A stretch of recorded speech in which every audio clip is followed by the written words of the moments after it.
Hello everyone, मेरा नाम पूजा मालविया है और मैं आपका स्वागत ऑनलाइन पढ़ाई पर करती हूं। अगर आप बीपीएससी टीआरई 3.0 का एग्जाम देने जा रहे हैं और आप बहुत कंफ्यूज हैं कि आप जनरल साइंस के पार्ट में क्या पढ़ें और क्या छोड़ें, तो ये वीडियो आज का आपके लिए है।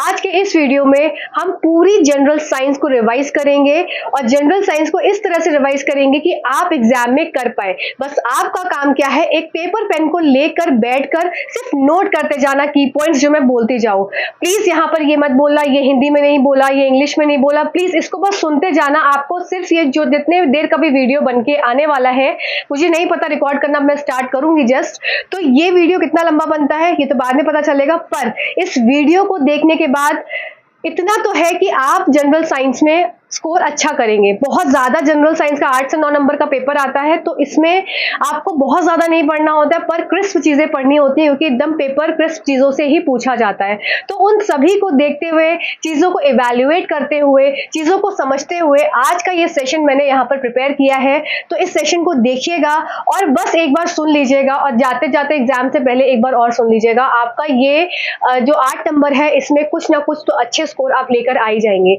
इसके बाद आपको एक और इंपॉर्टेंट सेशन मिलने वाला है सभी कैंडिडेट्स को जो कि साइंस बैकग्राउंड के हैं। आपको ऑल फॉर्मूलेज का वीडियो मैं दूंगी, जिसमें कि जैसे लास्ट टाइम जो आपका जो लीक हो गया था पेपर, तो आपने देखा था कि कितने सारे क्वेश्चंस फॉर्मूले से फंसे थे। करीब 4 से 5 क्वेश्चंस उन फॉर्मूले से डायरेक्ट फंसे थे। तो यहां पर हम दोबारा उस तरीके से अच्छे तरीके से फॉर्मूलेज को रिवाइज करेंगे। तब तो मैंने स्क्रीन पर आपको बताया था, इस बार मैं बोर्ड पर आपको प्रॉपर्ली एक्सप्लेन करूंगी और उनको और समझाऊंगी।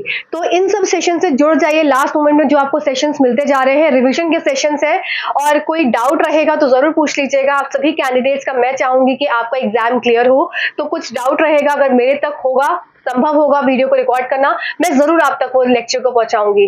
तब तक के लिए इस वीडियो को फिलहाल देखिए और अपने 8 नंबर में 7 या 6 नंबर तो जरूर आपके आएंगे इस वीडियो को देखने के बाद। तो बहुत सारी चीजें हैं, बहुत, आप समझ लो ना कि पूरा साइंस आज हम रिवाइज करने वाले हैं एकदम बहुत पर तेजी से। मैं डीप में कहीं नहीं घुसने वाली हूँ, मैं सिर्फ वो चीज पकड़ूंगी जो एग्जाम में पूछी जाती है। तो चलिए सेशन को स्टार्ट कर लीजिए। पर एक और इसका रूल जो है, जो मैंने आपको स्टार्टिंग में बताया था कि आपको पेपर पेन लेकर बैठना है, क्योंकि मैं इसकी पीडीएफ नहीं दे पाऊंगी, क्योंकि ये मैं कहां से आपको एक एक चीज बताऊंगी, ये मुझे खुद को नहीं पता कि कौन सी पीपीटी मैं उठाऊंगी, उस कौन सी पीपीटी से कौन से पेज से आपके लिए इंपॉर्टेंट पोर्शन रहेगा उसको मैं बताने वाली हूं। तो इसलिए बोल रही हूं कि पेपर पेन लेकर बैठ जाना, जिससे कि लास्ट में अगर नहीं भी रिवाइज करते हुए वीडियो को देखोगे तो जो लिखा हुआ होगा उससे आप पढ़कर एग्जाम में क्वेश्चन को सही करके आओगे। ठीक है, तो चलो सीधा सेशन को स्टार्ट करते हैं। और कोई नया देख रहा है इस सेशन को तो जरूर आपको बता दूं आपकी जानकारी के लिए, यहाँ पर एनसीईआरटी साइंस का कंटेंट कराया जाता है। किसी भी गवर्नमेंट एग्जाम की तैयारी कर रहे हैं तो ये सारे कंटेंट आपके लिए हेल्पफुल हो जाते हैं। रोज सुबह 10 बजे एक वीडियो आता है, #10 का डोज चलता है और वो तब तक लेना होता है जब तक कि आपको एग्जाम ना निकल जाए। तो चलिए सीधा सेशन को स्टार्ट कर देते हैं। और एक और बात, एक और इंपॉर्टेंट बात है जो कि बहुत ज्यादा रह जाती है और भूल जाती हूँ मैं बताना। प्लेलिस्ट को आपको स्क्रॉल करना है। प्लेलिस्ट है एनसीईआरटी साइंस वन शॉट के नाम से और एक बीपीएससी टीआरई 3.0 के नाम से। इसको स्क्रॉल कर लेना, आपके काम के वीडियोस मिल जाएंगे। दूसरी इंपॉर्टेंट बात, अभी रहना है आपको मोटिवेटेड। जो एक हफ्ता बचा है इसमें बहुत ज्यादा मोटिवेटेड रहना है। इसका मैं एक अलग से वीडियो आपके लिए लेके आ रही हूँ, मोटिवेशन वाला, उसको देखना, मजा आ जाएगा। ठीक है, दूसरी बात है आपको फोकस रहना। जब आप मोटिवेटेड रहोगे तो खुद ही फोकस रहोगे और एग्जाम को क्लियर कर पाओगे इजिली। चलो सीधा सेशन को स्टार्ट कर देते हैं। बहुत सारी बातें हो गई, अब सेशन में सीधा हम पढ़ाई करेंगे कंसंट्रेटेड होकर और फोकस। 5 किंगडम क्लासिफिकेशन से क्वेश्चन आता है, ठीक है, कि 5 किंगडम क्लासिफिकेशन किसने दिया था। तो आप सबको पता होना चाहिए कि ये दिया गया था आर एस विटेकर के द्वारा, जिसमें कि इन्होंने 5 किंगडम्स को किसमें विभाजित किया था, मोनेरा, प्रोटिस्टा, फंजाई, प्लांटिव, एनिमेलिया। ठीक है, इसको हिंदी में भी देख लो जल्दी से। क्या हो गया ये आपका, प्रोटिस्टा, मोनेरा, फंगी, प्लांटे और एनिमेलिया, वही हिंदी में भी हो गया इसका ट्रांसलेशन। ठीक है, तो इस किसने दिया था, आर एस विटेकर द्वारा दिया गया था क्या चीज, 5 किंगडम क्लासिफिकेशन। ठीक है, इतना बात समझ में आ गया। चलो आगे देखते हैं। देखो अब नेक्स्ट देखेंगे कि मोनरा। देखो मोनरा से क्या क्वेश्चन आता है कि मोनरा में सबसे पहले आपको इसका एग्जाम्पल पता होना चाहिए। ठीक है, तो इसका एग्जाम्पल हो जाएगा बैक्टीरिया हो गया आपका, और इसका आपका आर्क बैक्टीरिया हो गया। ठीक है, और दूसरी बात, ये बैक्टीरिया कैसे होते हैं, ये प्रोकैरियोट्स होते हैं। ठीक है, और यूनिसेल्युलर होते हैं, ऑटोट्रॉफिक या हेटेरोट्रॉफिक ऑर्गेनिजम्स होते हैं। तो ये पॉइंट यहाँ याद रखना है आपको। ठीक, तो हिंदी में भी देख लो जल्दी से क्या हो जाएगा इसमें आपका, कि ये प्रोकैरियोटिक्स होते हैं, एक कोशी होते हैं, स्वपोषी या विषमपोषी होते हैं। साथ साथ इसका एग्जाम्पल क्या हो जाएगा भाई, बैक्टीरिया और आर्क बैक्टीरिया। ठीक है, बैक्टीरिया और आर्क बैक्टीरिया, ये चीज आपको याद रखनी है। चलिए नेक्स्ट देख, दूसरा एग्जाम्पल आपको क्या याद रखना है इसमें, प्रोटिस्टा का। तो प्रोटिस्टा कैसे होते हैं, यूनिसेल्युलर होते हैं, यूकैरियोट्स होते हैं। ठीक है, यूनिसेल्युलर यूकैरियोट्स। आपने अभी लास्ट क्या देखा था मोनरा में, वो प्रोकैरियोट्स होते हैं। ये क्या है, यूकैरियोट्स हैं, ठीक है, यूनिसेल्युलर यूकैरियोट्स। और इसमें क्या हो जाता है आपका, इसमें एल्गी आ जाते हैं। तो एल्गी आप मोनरा में नहीं लगाएंगे। मोनरा में क्या लगाएंगे, अगर क्वेश्चन में पूछा जाएगा मोनरा में एग्जाम्पल्स, तो बैक्टीरिया हो गया, आर्क बैक्टीरिया हो गया इसका। प्रोटिस्टा की बात आ जाएगी तो एल्गी आपका शैवाल एग्जाम्पल बहुत इंपॉर्टेंट है। प्रोटोजोआ फैमिली से सब हो जाएगा, आपका अमीबा हो जाएगा, प्लाज्मोडियम, यूग्लिना, ये सब आपके कोर एनसीईआरटी की लाइंस हैं, ठीक है। तो ये सब क्या होगा, आपके प्रोटिस्टा होगा। जल्दी जल्दी से एग्जांपल्स नोट करते चलो कि इसमें एल्गी डायट, आपका algae, protozoa, amoeba, Plasmodium, Euglena, ये सब आ जाएंगे प्रोटिस्टा के अंदर। और प्रोटिस्टा क्या होते हैं, यूनिसेल्युलर यूकैरियोट्स होते हैं, एक कोशीय यूकैरियोटिक जीव होते हैं। और शैवाल, डायटम, प्रोटोजोआ, अमीबा, प्लाज्मोडियम, ये सब इसके एग्जांपल्स हो जाएंगे, ठीक है। इतना हो गया ना, जल्दी से नोट कर लिया सबने, जल्दी आगे बढ़ते हैं जल्दी से। अब देखो, अब फंगाई के लिए, कवक के लिए आपके एग्जाम में क्या क्वेश्चन पूछा जाता है इंपॉर्टेंट, कि पहली बात ये हो जाते हैं यूकैरियोट्स, ठीक है। दूसरी बात आपको याद रखनी इंपॉर्टेंट, कि इसकी जो सेल वॉल होती है वो बनी होती है काइटिन की, ठीक है। जैसे यीस्ट हो गया, मोल्ड हो गया, मशरूम हो गया, तो ये सब क्या होगा, ये सब आपके कवक हो जाते हैं।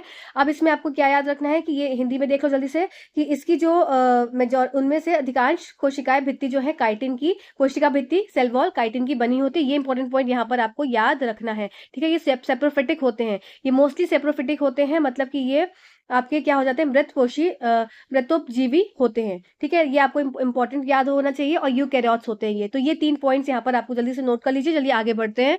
चलो अब देख लेते हैं कि प्लांटे में क्या इंपॉर्टेंट चीज आपको याद रखनी है। सबसे पहली बात है, ये मल्टी सेल्युलर यूकैरियोट्स होते हैं, ठीक है, आपके बहुकोशिकीय होते हैं।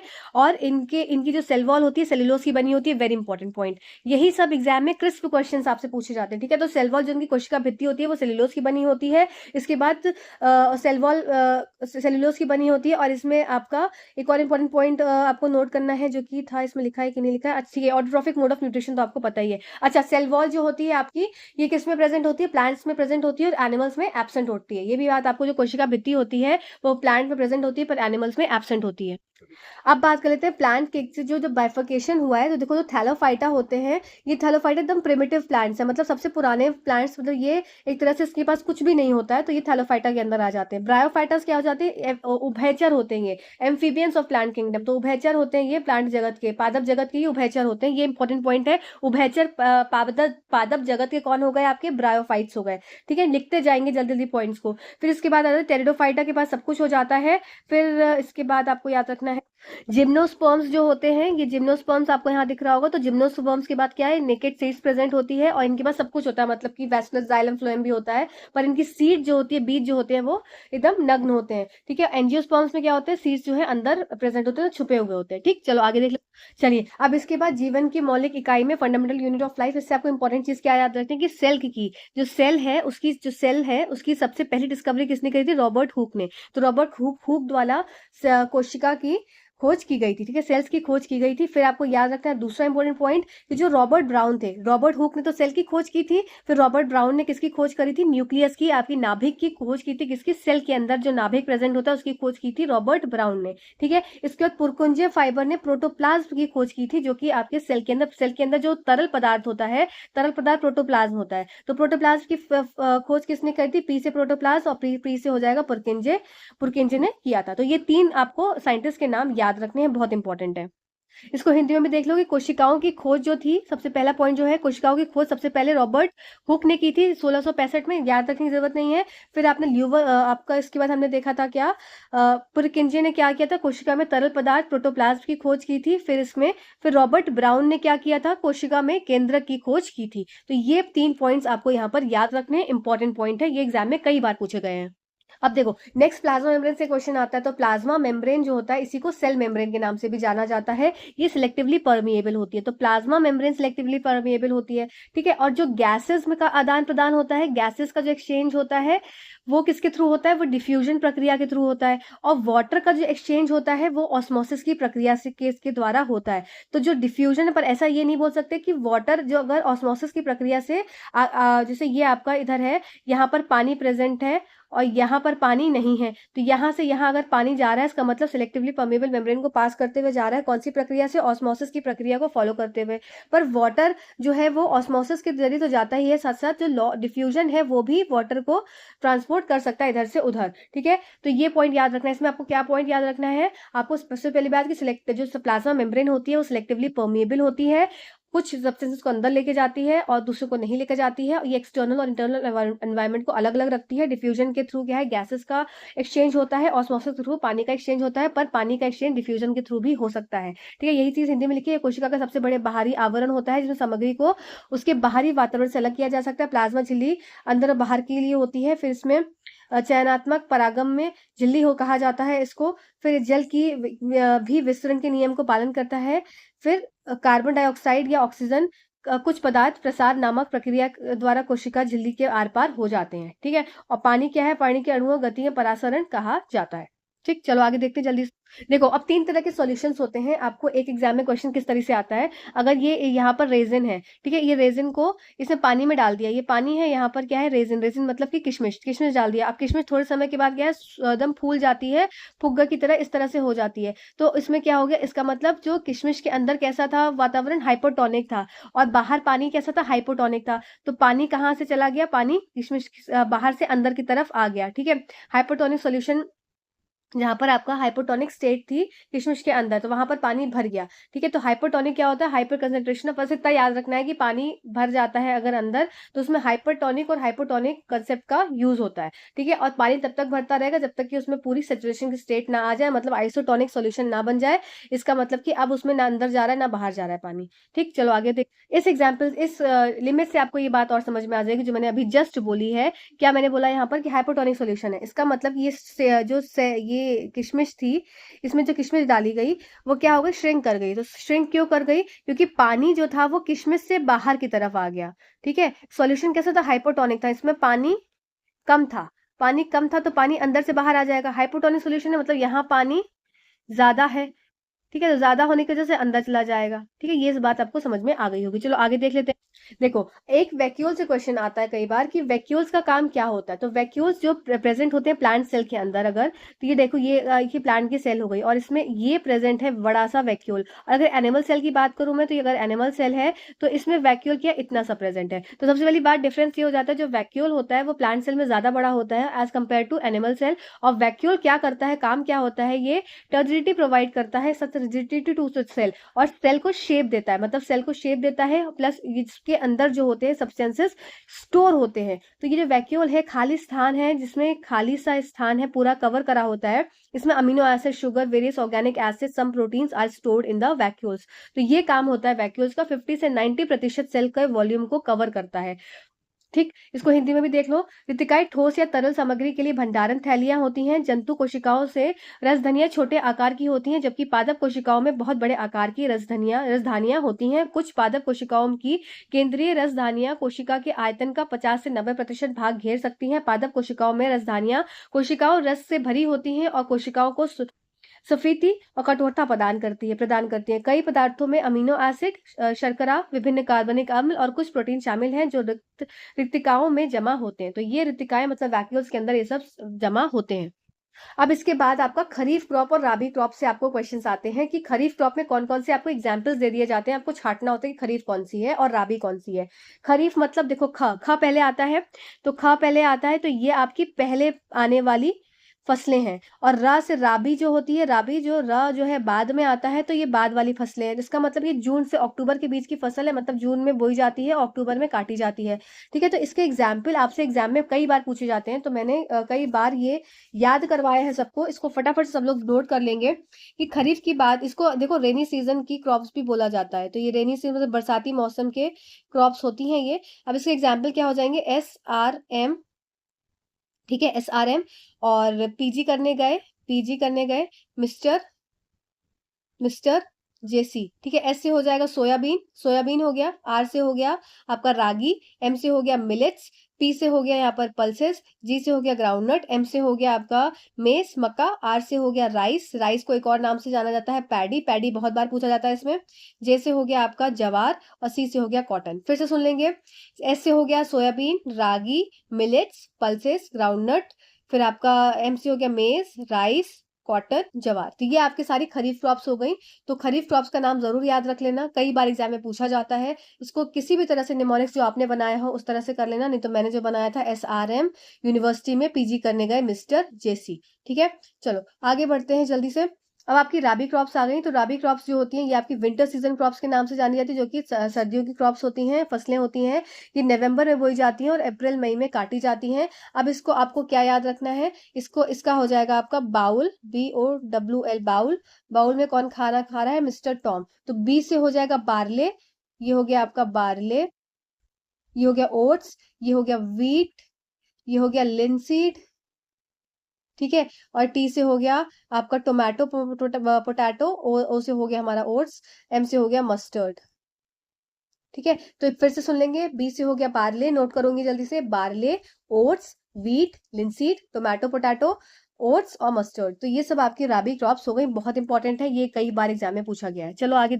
अब आपको ना न्यूट्रिएंट्स याद रखना है, जो कि प्लांट्स में जो सप्लाई होते हैं। तो कुछ होते हैं देखो मैक्रो न्यूट्रिएंट्स और कुछ होते हैं माइक्रो न्यूट्रिएंट्स। तो माइक्रो और मैक्रो न्यूट्रिएंट्स में क्या क्या आ जाते हैं ना, इसको जरूर नोट कर लो, इस पोर्शन को नोट कर लो जल्दी से। मैं एक मिनट रुक जाती हूँ, इसको याद कर लेना। मैक्रो में नाइट्रोजन, फास्फोरस, पोटेशियम, NPK आ गया आपका, ठीक है। कैल्शियम हो गया, कैल्शियम, मैग्नीशियम और सल्फर, ठीक है। और फिर माइक्रो में क्या हो जाएगा, iron, manganese, boron, zinc, copper, molybdenum और क्लोरीन। तो ये सब कैसे हो जाते हैं, ये सब माइक्रो हो जाते हैं, जो कम मात्रा में चाहिए, मैक्रो में ज्यादा मात्रा में चाहिए। तो माइक्रो में क्या हो जाएगा, sodium, potassium, phosphorus, calcium, magnesium, sulphur, ठीक है। कैल्शियम, मैग्नीशियम, सल्फर, और ये आपका हो जाएगा नीचे आयरन, मैग्नीज, बोरॉन, जिंक। इसको मैं रुक जा रही हूँ, इसका स्क्रीनशॉट ले लो। न्यूट्रिएंट्स का ये इंपॉर्टेंट है, ये कई बार एग्जाम में पूछ लिया जाता है कि सॉइल के अंदर जो माइक्रो मतलब ज्यादा मात्रा में, माइक्रो मतलब कम मात्रा में, ठीक है। और माइक्रो से कैसे याद रखोगे, फर्टिलाइजर से। NPK हो गया, फर्टिलाइजर हो जाता है ना आपका,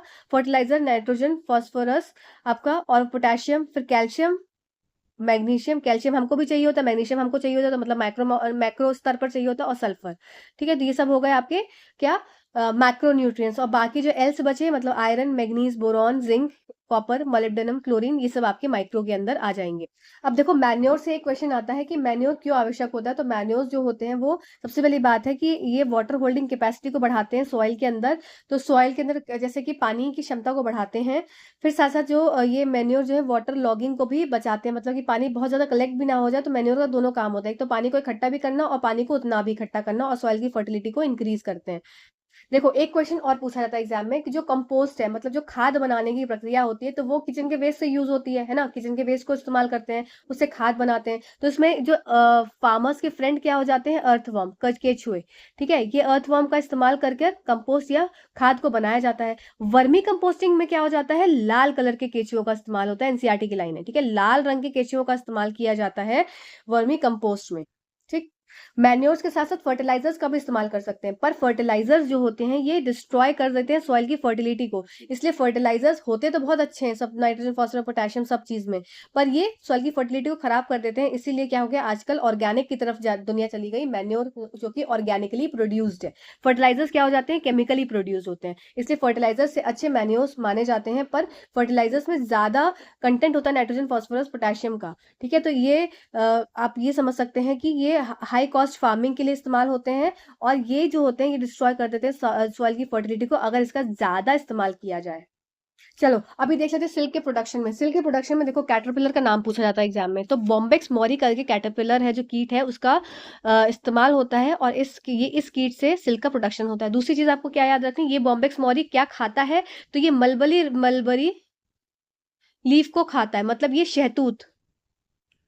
शहतूत की पत्ती को खाता है, ठीक है। और ये जब पूरा परिपक्व हो जाता है, कुकून स्टेज से प्यूपा स्टेज में आने से पहले के बीच में क्या हो जाता है, इसको गर्म पानी में डालकर इसका जो सिल्क है उसको अलग कर लेते हैं, और वो मर जाता है मौत, ठीक। चलो, और इस प्रक्रिया को क्या बोलते हैं, सेरिकल्चर। अब देखो रेयन से एग्जाम में क्वेश्चन कई बार पूछे गए हैं कि रेयन जो होता है ये आपका आर्टिफिशियल, आपका क्या हो गया, ये आर्टिफिशियल सिंथेटिक फाइबर, या इसको बोलते हैं सिंथेटिक फाइबर है, मैनमेड सिंथेटिक फाइबर है। पर ये वुड पल्प के ट्रीटमेंट से इसको पाया जाता है, ठीक है। कहाँ लिखा है, थर्ड पॉइंट, इसे लकड़ी के गूदे से रासायनिक उपचार के से प्राप्त किया जाता है। तो देखो रेयन जो है तो सिंथेटिक फाइबर, पर नेचुरल प्रोडक्शन क्या है इसका, वुड पल्प के हेल्प से ये मिलता है, ठीक है। और इसका आपका क्या कर देंगे, ये सेम होता है किसका, आपका सिल्क की तरह। तो it has a property similar किसकी हो जाएगी, सिल्क की तरह, मतलब इसीलिए इसको आर्टिफिशियल एक तरह से सिल्क बोल दिया जाता है, ठीक है। तो इसको आपको याद रखना है कि रेयन को बोलते हैं आर्टिफिशियल सिल्क। ठीक, चलो आगे जल्दी से चलते हैं। नायलॉन, नायलॉन क्या है? फर्स्ट फुली सिंथेटिक फाइबर है। तो फर्स्ट फुली सिंथेटिक फाइबर है क्योंकि इसमें नेचुरल रॉ मटेरियल कोई इस्तेमाल नहीं हो रहा, प्राकृतिक रूप से कोई भी रॉ मटेरियल्स का इस्तेमाल नहीं होता है, क्योंकि यहाँ पर वाटर, एयर और prepared from cold water and air, इसकी मदद से ये फर्स्ट फुली सिंथेटिक फाइबर होता है। इसका एक इंपॉर्टेंट पॉइंट, बहुत ज्यादा इंपॉर्टेंट, जो कई बार एग्जाम में पूछा गया है, कि इसका जो थ्रेड होता है वो स्ट्रांग होता है, जिससे स्टील वायर से भी स्ट्रांग होता है, इसलिए इसको पैराशूट्स वगैरह में भी इसका इस्तेमाल करते हैं। ठीक, अब एक्रिलिक क्या है? जैसे आपने रेयन को देखा था, रेयन क्या था? आर्टिफिशियल सिल्क था। ऐसे एक्रिलिक क्या है? आर्टिफिशियल वूल है। तो ये क्या होता है? ये सिंथेटिक फाइबर है, जो कि एक तरह से, जो वूल अगर ऊन होता है तो वूल बहुत महंगा होता है, क्योंकि वो किससे? नेचुरल किसी एनिमल से मिलता है। पर ये एक्रिलिक क्या है? ये चीपर होता है, ये किससे? सिंथेटिकली प्रोड्यूस किया जाता है। अब देखो, थर्मोप्लास्टिक्स और थर्मोसेट्स। तो थर्मोप्लास्टिक्स वो होते हैं जिनको रीमोल्ड कर सकते हैं, इसका एग्जांपल आपसे एग्जाम में पूछे जाता है। ये सब वही सब चीजें मैं बता रही हूँ जो कि एग्जाम में कई बार पूछी गई। थर्मोप्लास्टिक क्या होते हैं? जैसे पॉलीथीन और पीवीसी। थर्मोसेट्स क्या होते हैं? कि इनको चेंज नहीं कर सकते, इसलिए ये बेकेलाइट और मेलामाइन से इसका एग्जाम्पल हो जाएगा। बेकेलाइट, जैसे कि आपने हैंडल्स को देखा होगा, जो फ्राई पैन के हैंडल है, वो कितना भी गर्म हो जाए पर वो मेल्ट नहीं होते, क्योंकि वो थर्मोसेट्स हैं, एक बार सेट हो गए तो फिर वो मेल्ट नहीं होते। ऐसे आपके स्विच बोर्ड्स हो गए, बेकेलाइट के बने होते हैं। मेलामाइन का, जैसे कि फ्लोर का, टाइल्स का फ्लोर हो गया, ये मेलामाइन का बना होता है। इसी तरह से फायर एक्सटिंग्विशर्स जो होते हैं, जो आदमी जो कि सूट पहनते हैं क्या, फायर से बचने वाला, तो उनका जो सूट होता है वो भी मेलामाइन का ही बना होता है। ठीक है, तो ये इंपॉर्टेंट पॉइंट था, यहाँ पर याद रख। देखो, ये रिएक्शन कई बार एग्जामों में पूछी गई है। क्या है? Reaction between carbon dioxide and lime water. तो लाइम वाटर क्या? कार्बन डाइऑक्साइड हो गया, और लाइम वाटर क्या है? CaOH का होल ट्वाइस। इसकी रिएक्शन होती है तो क्या क्या बनाता है? कैल्शियम कार्बोनेट बनाता है, और आपका साथ साथ क्या रिलीज होता है? वाटर। मतलब कि अगर ये यहाँ पर आप देखेंगे पहली टेस्ट ट्यूब में, इसमें क्या था? इसमें लाइम वाटर था। ठीक है, लाइम वाटर कैसा था? ट्रांसपेरेंट था। लाइम वाटर मतलब CaOH, OH का होल ट्वाइस, कैल्शियम हाइड्रोक्साइड। इसमें जब फूंक मारी तो फूंक मारने से क्या होता है? कार्बन डाइऑक्साइड रिलीज होती है। तो यहाँ पर जैसे ही CO2 आई तो ये लाइम वाटर कैसा टर्न हो गया? मिल्की टर्न हो गया। तो मिल्की टर्न क्यों हो गया? क्योंकि इसमें बन गया क्या? कैल्शियम कार्बोनेट, जिसको बोलते हैं लाइमस्टोन। तो इस लाइमस्टोन के बनने से ये मिल्की कलर का कन्वर्ट हो जाता है। तो आपको क्या याद रखना है कि मिल्की क्यों चेंज हो जाता है? क्योंकि लाइमस्टोन का फॉर्मेशन हो जाता है। ठीक है, ये इंपॉर्टेंट है, ये कई बार एग्जाम में पूछा गया है। अब देखो, गैल्वेनाइजेशन। तो गैल्वेनीकरण क्या हो जाता है? इसमें जिंक की कोटिंग होती है। किसकी? गैल्वेनाइजेशन में जिंक की कोटिंग होती है। किसके ऊपर? आयरन या स्टील के ऊपर। आयरन या स्टील के ऊपर जिंक की कोटिंग होती है, इससे कि कोरोजन को बचाया जा सके। तो किसकी कोटिंग होती है? याद करेंगे, जिंक की कोटिंग होती है। किसके ऊपर? आयरन या स्टील के ऊपर। ठीक है, फिर स्टेनलेस स्टील का एलॉय क्या हो जाएगा? स्टेनलेस स्टील किस किस चीजों से मिलकर बना होता है?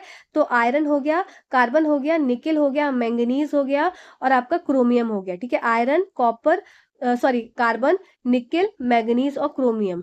ठीक, ये याद रख करेंगे, iron, carbon, nickel, manganese, chromium. ठीक है, चलो आगे बढ़ जाते। आ जाओ अब जल्दी से श्वसन पे। तो श्वसन में दो प्रकार के हो गए, एक वायुवीय और अवायुवीय। तो वायुवीय श्वसन में आपका सिंपल हो जाएगा, जिसमें कि क्या हो जाता है? रिएक्शन क्या हो जाएगी आपकी यहाँ पर? C6H12O6 प्लस 6O2, ये क्या बनाएगा? 6CO2 plus 6 water. ठीक है, plus large amount of energy. तो ये तो हो गया एरोबिक, जिसमें कि ऑक्सीजन की रिक्वायरमेंट होती है। अब एनारोबिक मतलब अवायुवीय में एक आपको पढ़ना है क्या? ये छोड़ो, एक पढ़ना है आपको अल्कोहलिक फर्मेंटेशन। मतलब कि इसमें क्या हो जाता है? इसमें लैक ऑफ ऑक्सीजन, मतलब ऑक्सीजन है ही नहीं। अब इसमें क्या हो जाएगा? सॉरी, इसमें एब्सेंस ऑफ ऑक्सीजन। एब्सेंस मतलब ऑक्सीजन है ही नहीं, और इसमें क्या हो जाएगा? लैक ऑफ ऑक्सीजन, जो कि आपका मसल सेल्स के अंदर होता है। तो आपसे ये क्वेश्चन पूछा जाता है कि जो एनारोबिक रेस्पिरेशन की प्रक्रिया, जिसमें कि ऑक्सीजन की कमी हो जाती है, वो कहाँ होता है? तो मसल सेल्स के अंदर होता है। इसमें लैक्टिक एसिड का फॉर्मेशन हो जाता है, जो कि मसल्स में इकट्ठा हो जाता है, जिसकी वजह से क्रैम्प्स पड़ते हैं। और आपका एब्सेंस वाला किस में हो जाएगा? ये आपका यीस्ट सेल के अंदर होगा, जिसमें कि आपका अल्कोहलिक फर्मेंटेशन, इथेनॉल का प्रोडक्शन होता है। ठीक है, आई होप ये सेशन आपको अच्छा लग रहा हो, कि फास्ट सेशन है, सिर्फ एक रिवीजन का सेशन आप सबने बहुत पढ़ लिया, एक बार क्विक रिवीजन है ये। चलो जल्दी से पढ़ लेते हैं नेक्स्ट अपना, कि देखो, रेस्पिरेशन अमीबा में कैसे होता है? डिफ्यूजन की हेल्प से। रेस्पिरेशन फिश में कैसे होता है? गिल्स की हेल्प से। अर्थवॉर्म में कैसे होता है? तो अर्थवॉर्म में आपकी लाइन लिखी होती है, क्या आपको लाइन याद करनी है? अर्थवॉर्म की आपको लाइन याद करनी है, क्या?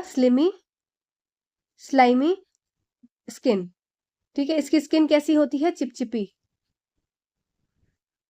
स्किन कैसी होती है? चिपचिपी। और फ्रॉग में कैसे होता है? फ्रॉग में लंग्स के थ्रू भी हो सकता है, नॉस्ट्रल के थ्रू भी हो सकता है, और आपका स्लिमी स्किन के थ्रू भी एक्सचेंज ऑफ गैसेस हो सकता है, किसी भी माध्यम से वो कर सकता है। अब देखो कॉकरोच, तो कॉकरोच में कैसे हो जाता है? कॉकरोच में स्पाइरिकल क्या होता है? उसके दीवार पर दीवार पर कुछ छिद्र होते हैं, छिद्र की वजह से ये स्पाइरिकल्स हैं, इसके छिद्र हैं, तो छिद्र में से क्या है, हवा एंटर हो जाती है और ट्रैकियल ट्यूब में हवा आ जाती है, तो वहां पर गैसेस का आदान प्रदान होता है। तो अब आप ये याद रखेंगे, तो जो कॉकरोच हो गए, जितने भी कीट वाले हो जाते हैं, उसमें स्पाइरिकल्स या ट्रैकिया प्रेजेंट होता है। ठीक, अर्थवॉर्म में हमने क्या देखा, ये slimy skin, slimy moist skin इसकी होती। अच्छा, प्लांट्स में कैसे रेस्पिरेशन और श्वसन की क्रिया होती है, तो प्लांट्स में स्टोमेटा के थ्रू होती है, जो आपके पोर्स प्रेजेंट होते हैं, स्टोमेटा सॉरी रंध्र जो होते हैं उसके अंदर गैसेस का एक्सचेंज होता है। अब देखो कंपोनेंट्स ऑफ ब्लड में क्या हो जाएगा, प्लाज्मा। तो प्लाज्मा में सबसे ज्यादा प्रतिशत, मतलब ब्लड में सबसे ज्यादा प्रतिशत प्लाज्मा होता है, जो कि हो जाएगा आपका 55%। इसमें सब कुछ होता है, waste, ion, water waste, gases, ion, proteins, hormone, सब कुछ होता है। प्लेटलेट्स, आपका प्लेटलेट्स का काम क्या होता है, थक्का जमाना। इसमें पोटेशियम आयन की, पोटेशियम विटामिन की और कैल्शियम आयन की आवश्यकता होती है। व्हाइट ब्लड सेल दुचुम, रेड ब्लड सेल्स आपकी हीमोग्लोबिन पिगमेंट को कैरी करते हैं। चलो अब जल्दी से देख लेते हैं, इसमें ये भी आपका इंपॉर्टेंट है, इस बार आया था आपका प्रीवियसली जो आपका लीक पेपर था उसमें कैपिलरीज के बारे में आया था। तो ब्लड वेसल्स देखो, आपकी आर्टरीज भी होती हैं, वेन्स भी होती हैं और कैपिलरीज भी होती हैं। तो आर्टरीज मतलब धमनियां, तो धमनियां का काम क्या होता है, धमनियां कैरी करती हैं ऑक्सीजनेटेड ब्लड, और oxygenated blood away from the heart, मतलब कि अवे, तो ए से आप रखेंगे आर्टरीज और ए से याद रखेंगे अवे। ठीक है, और वेन्स क्या करती हैं, वेन्स कैरी करती हैं ब्लड टूवर्ड्स द हार्ट, मतलब ये हार्ट की तरफ लेकर आती हैं कैसा ब्लड, डीऑक्सी युक्त ब्लड। तो क्या मैंने यहाँ बोला कि आर्टरीज का काम, धमनियों का काम होता है कि ये ऑक्सीजन युक्त ब्लड लेकर हार्ट से अन्य बॉडी पार्ट तक लेकर जाती हैं, और वेन्स का काम क्या होता है, ये डीऑक्सी युक्त ब्लड डिफरेंट पार्ट से हार्ट तक लेकर आती हैं। अब इसमें एक अपवाद होता है जो कि इंपॉर्टेंट है, पल्मोनरी आर्टरी ऐसी आर्टरी है जो कि डीऑक्सी युक्त ब्लड लेकर जाती है कहाँ, लंग्स तक, और आपकी जो पल्मोनरी वेन है वो D oxygenated pulmonary vein, when का काम था डीऑक्सी युक्त ब्लड को कैरी करना, पर पल्मोनरी वेन या फुफ्फुस शिरा ऐसी शिरा होती है जो कि ऑक्सी युक्त ब्लड लंग से हार्ट तक लेकर आती है। ठीक है, कैपिलरीज क्या होती है, स्मॉलेस्ट ब्लड वेसल होती हैं जो कि कनेक्शन बनाती हैं आर्टरीज और वेन्स के बीच में, जो कि अकेशिकाएं होती हैं, सबसे छोटी रक्त वाहिकाएं होती हैं, धमनियों और शिराओं को जोड़ती हैं। चलो अब जल्दी से एक बार ये रिवाइज कर लेते हैं, एक्सक्रीटरी प्रोडक्ट। जो देखो, जितने भी एक्वेटिक जीव होते हैं, जो कि जलीय जीव होते हैं, जलीय जीव हैं वो अमोनिया रिलीज आउट करते हैं, वेस्ट। जितने भी आपके मैमल्स हैं, स्तनधारी, उभयचर हो गए, शार्क हो गए, ये सब आपकी यूरिया रिलीज आउट करती हैं एज अ वेस्ट प्रोडक्ट। ठीक है, और जो आपकी बर्ड्स होती हैं जो उड़ने वाले होते हैं, वो यूरिक एसिड को रिलीज करते हैं। अब इसमें देखो एक और इंपॉर्टेंट बात आपको याद रखनी है, क्या याद रखनी है, आपके एग्जाम में मैंने 2-3 क्वेश्चन ऐसे देखे हैं जो कि क्या हो जाएगा, यूरिन, यूरिन में जो आपका 95% होता है पानी, इसमें 2.5% होता है यूरिया, और आपका 2.5% होता है अन्य प्रोडक्ट। ठीक है, अन्य वेस्ट। अब एक एग्जाम में क्या क्वेश्चन आता है कि जो आपका मैक्सिमम जो वेस्ट रिलीज आउट होता है वो क्या होता है यूरिन में, या फिर अगर ये बोलेंगे मैमल्स में मैक्सिमम किस चीज का, मतलब क्या चीज रिमूव आउट होती है किसमें, as a waste from mammals, तो क्या हो जाएगा, यूरिया रिलीज होता है, सबसे ज्यादा क्या रिलीज होता है, यूरिया रिलीज होती है, तो पानी हो गया। ठीक है, तो इसमें अगर बात की जाए कौन सा सब्सटेंस निकलता है, तो यूरिया सबसे ज्यादा निकलता है जो कि 2.5% होता है। ठीक है, आई होप ये पॉइंट आपको क्लियर हो गया होगा, इस स्लाइड को स्क्रीनशॉट ले लो जल्दी। अब देखो ह्यूमन एक्सक्रीटरी सिस्टम में क्या हो जाता है, ये आपका इस तरह से होता है, यहाँ पर आकर क्या हो गया, ब्लड स्टोर होता है, यहाँ पर कैसा ब्लड है जिसमें हार्मफुल और वेस्ट, हार्मफुल और यूजफुल सब्सटेंस सब कुछ रहते हैं। जो यूजफुल होते हैं वापस से ब्लड में एब्जॉर्ब हो जाते हैं, जो हार्मफुल होते हैं वो ये यूरेटर्स की हेल्प से, ये यूरेटर्स जो यहाँ बने हुए हैं, यूरेटर जो कि आपकी नलियां हैं, इसके थ्रू यूरिन आती है और यहाँ ब्लैडर में स्टोर हो जाती है, फिर जब निकलना होता है तो रिलीज आउट हो जाती है। तो यही यहाँ पर दिया है, तो मूत्रवाहिनी में नलिकाएं जो मूत्र गुर्दे से मूत्राशय तक लेकर जाती है, तो मूत्रवाहिनी में इसके द्वारा ये जाती है। अब देखो डायलिसिस, डायलिसिस उनमें होता है जिसमें किडनी प्रॉपर फंक्शन नहीं करती है, तो आपको क्या याद रखना है, आप एग्जाम पॉइंट ऑफ व्यू से पूरी प्रोसेस नहीं याद रखना है, आपको याद रखना है कि डायलिसिस में कौन सी प्रक्रिया होती है, तो ऑस्मोसिस के थ्रू क्या है, पूरा प्रोसेस होता है, तो ऑस्मोसिस के थ्रू ब्लड को फिल्टर आउट किया जाता है। ठीक है, तो ये osmosis through semi permeable membrane होता है, तो इसको यही याद रखना है आपको कि अर्ध परागम्य झिल्ली के द्वारा में परासरण और द्रव्य के निष्पादन के माध्यम से इस प्रक्रिया को किया जाता है। तो ये यहाँ याद रखना है कि यह डायलिसिस यह अर्ध परागम्य झिल्ली में परासरण और द्रव्य से निष्पंदन के माध्यम से काम किया जाता है। ठीक, चलो अब जल्दी से देख लो, अब क्या ट्रांसपोर्ट सब्सटेंस है, तो देखो जाइलम का काम क्या होता है, जाइलम आपको क्या दो पॉइंट याद रखना है इसमें, जाइलम का काम होता है वाटर और साथ साथ खनिज का रूट से कहाँ लेकर आती है, ऊपर लेकर आती है। ठीक है, फ्लोएम का काम क्या हो जाएगा, फ्लो से फ्लोएम, फ से फूड, फूड को क्या है, पत्ती में बनता है फूड, यहाँ बन गया फूड। अब पत्ती से क्या है, पत्ती से अन्य भाग तक लेकर जाना। अब पत्ती से अन्य भाग तक, तो मतलब कि ये टू वे प्रोसेस होता है, ये टू वे प्रोसेस है, क्योंकि हर जगह लेके जा रहा है, और ये सिर्फ नीचे से ऊपर जा रहा है, इसलिए ये वन वे प्रोसेस होता है। ठीक है, तो जाइलम वन वे प्रोसेस होता है और फ्लोएम टू वे प्रोसेस होता है, जो कि पत्ती से हर जगह खाने को लेकर जाता है। अब देखो, अब इसमें आपका एसेक्सुअल अलैंगिक प्रजनन हो गया पादप में। तो इसमें देखो, जैसे ये हो गया, ये यहाँ पर क्या है, आईसी बनती है, तो पोटैटो में हो गया आपका वेजिटेटिव प्रोपगेशन। फिर आपका क्या होगा, ये बर्ड्स हैं, बर्ड्स निकल जाती है ब्रायोफाइलम में। अब ग्राफ्टिंग भी कर सकते हैं इस तरीके से, फिर लेयरिंग भी कर सकते हैं। ठीक है, तो ये सब क्या हो जाए, वेजिटेटिव प्रोसेस हो। ये स्लाइड बहुत इंपॉर्टेंट है भाई, बहुत इंपॉर्टेंट है, बहुत इंपॉर्टेंट है। हाइड्रा में बडिंग होती है, हाइड्रा में बडिंग होती है, यीस्ट में बडिंग होती है। तो आपको क्या याद रखना है कि हाइड्रा किस तरीके से रिप्रोड्यूस होता है, बडिंग के थ्रू। यीस्ट भी किस तरीके से रिप्रोड्यूस होता है, बडिंग के थ्रू। ठीक है, ये 2 पॉइंट याद हो गए। अब देखो, हाइड्रा में हमने बडिंग भी देखी थी, अब हाइड्रा में हम क्या देख रहे हैं, हाइड्रा में फ्रैगमेंटेशन भी देख रहे हैं। अब दूसरा एग्जाम्पल जो कि बहुत बार पूछा गया एग्जाम में, वो है आपका फ्रैगमेंटेशन इन स्पाइरोगैरा। स्पाइरोगैरा क्या हो जाता है, ये एक तरह से ये शैवाल है, एल्गी है। ठीक है, स्पैरोगैरा क्या है, एल्गी है, और इसमें फ्रैगमेंटेशन की विधि होती है। तो फ्रैगमेंटेशन आपका शैवाल में हो गया, हाइड्रा में हो गया, हाइड्रा में बडिंग भी होती है। स्पोर फॉर्मेशन की विधि आपकी फंगस में देखी जाती है, कवक में, और आपके फर्न्स में देखी जाती है। ठीक है, ये एग्जाम्पल सीधे सीधे पूछे जाते हैं। देखो, अब रिप्रोडक्शन इन प्लांट्स जो होता है, सेक्सुअल रिप्रोडक्शन की बात कर रही हूँ, जिसमें आपका मेल और फीमेल पार्ट दोनों होता है यूज। तो आपका देखो क्या हो गया, देखो ये एंथर हो जाता है। इस एंथर के अंदर क्या प्रेजेंट होते हैं, पॉलन ग्रेन्स प्रेजेंट होते हैं। अब पॉलन ग्रेन्स को कहाँ आना होता है, स्टिग्मा पर आना होता है। ठीक है, ये यहाँ पर पोलन ग्रेन आ गया, पोलन ट्यूब अंदर लेके जाता है, और यहाँ पे ओव्यूल्स के अंदर एंटर हो जाता है। इससे क्या हो जाता है आपका, इससे बनता है सीड, और सीड से बन जाएगा फिर प्लांट। ठीक है, तो देखो, ओवरी मैच्योर ओवरी होती है, इससे बनता है फ्रूट। याद रखेंगे बात, ये कई बार एग्जाम में पूछा गया है। जो मैच्योर ओवरी होती है, उससे बनता है फ्रूट, और जो मैच्योर आपका ओव्यूल होता है, ओव्यूल ओव्यूल बोला, उससे बनता है क्या, आपका सीड। तो फिर से देखेंगे, ओव्यूल से बनता है क्या, ओव्यूल, ओव्यूल से बनता है बीज, और ओवरी से बनता है आपका सीड, सॉरी फ्रूट।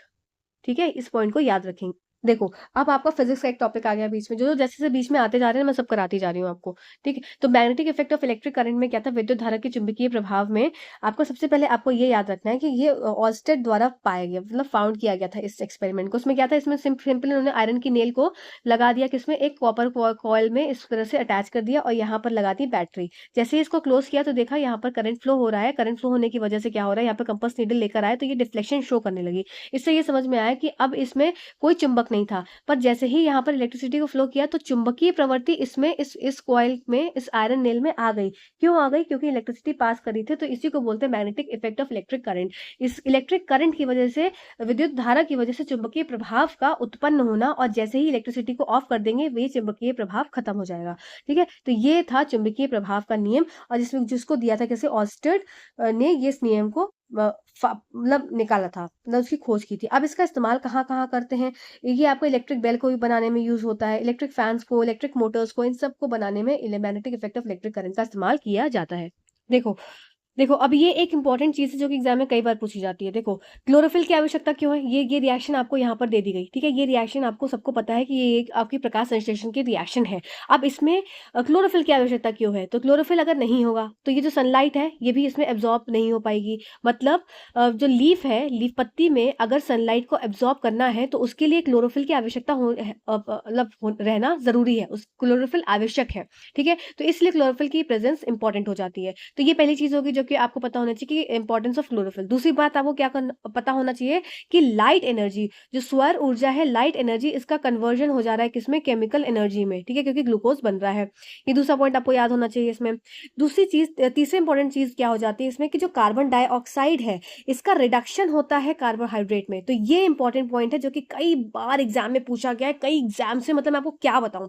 तो ये CO2 का रिडक्शन होता है, कार्बन डाइऑक्साइड की कमी, कार्बोहाइड्रेट, मतलब ये रिडक्शन, कमी यहाँ पर बोला हिंदी में, तो इसको आप रिडक्शन से याद रखेंगे। कार्बन डाइऑक्साइड का रिडक्शन हो जाता है किसमें, ग्लूकोज में। ठीक है, तो reduction of carbon dioxide to sorry glucose, इसको कार्बोहाइड्रेट बोलते हैं। ठीक, ये इंपॉर्टेंट 3 पॉइंट्स है जो कि आपको याद।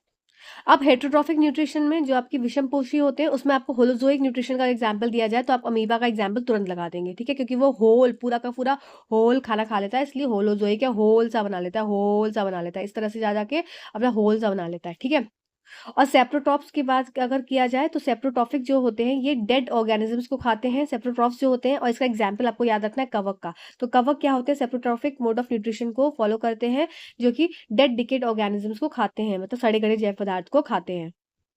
अब ये चार्ट देख लोगे ना, यहाँ से आपको सारी चीज क्लियर हो जाएगी। सेप्रोट्रॉफिक में हो जाएंगे यीस्ट मशरूम हो गए, पैरासिटिक में क्या हो गया आपके टैपवर्म लाइस हो गए। पैरासाइट मतलब कि जो दूसरे के ऊपर रहते हैं तो उसको हार्म भी करते हैं। जुआ हमारे सर में है अगर, तो वो क्या करेगी, सर का खून पिएगी, तो वो एक तरह से हार्मफुल है, ठीक है। फिर साथ साथ आपका क्या हो जाता है, ये ह्यूमंस हो जाते हैं, ह्यूमन बींग्स और अमीबा, हम भी पूरा खाना खाते हैं, ह्यूमन से पूरा खाना खाते हैं, तो उसका एग्जाम्पल देखो। अब न्यूट्रिशन इन ह्यूमन, मानव में पोषण में आपको क्या क्या चीजें याद रखनी, पहली बात आपको याद रखनी, नोट करेंगे पॉइंट, कि एलिमेंट्री कैनाल, आहार नाल की लंबाई पूछी जाती है, तो आहार नाल की लंबाई हो जाएगी 32 फीट, ठीक है, इस बात को याद रखना। दूसरा पॉइंट क्या याद रखोगे, दूसरा पॉइंट याद रखोगे small intestine is to large intestine के बीच का रेशियो। स्मॉल इंटेस्टाइन हो जाती है 7.5 मीटर की, लार्ज इंटेस्टाइन हो जाती है 1.5 मीटर की, 1.5 मीटर, तो इसके हिसाब से ये 5:1 का रेशियो आ जाता है। अगर large intestine is to small intestine की बात करी जाए तो 1:5 आ जाए, ठीक है।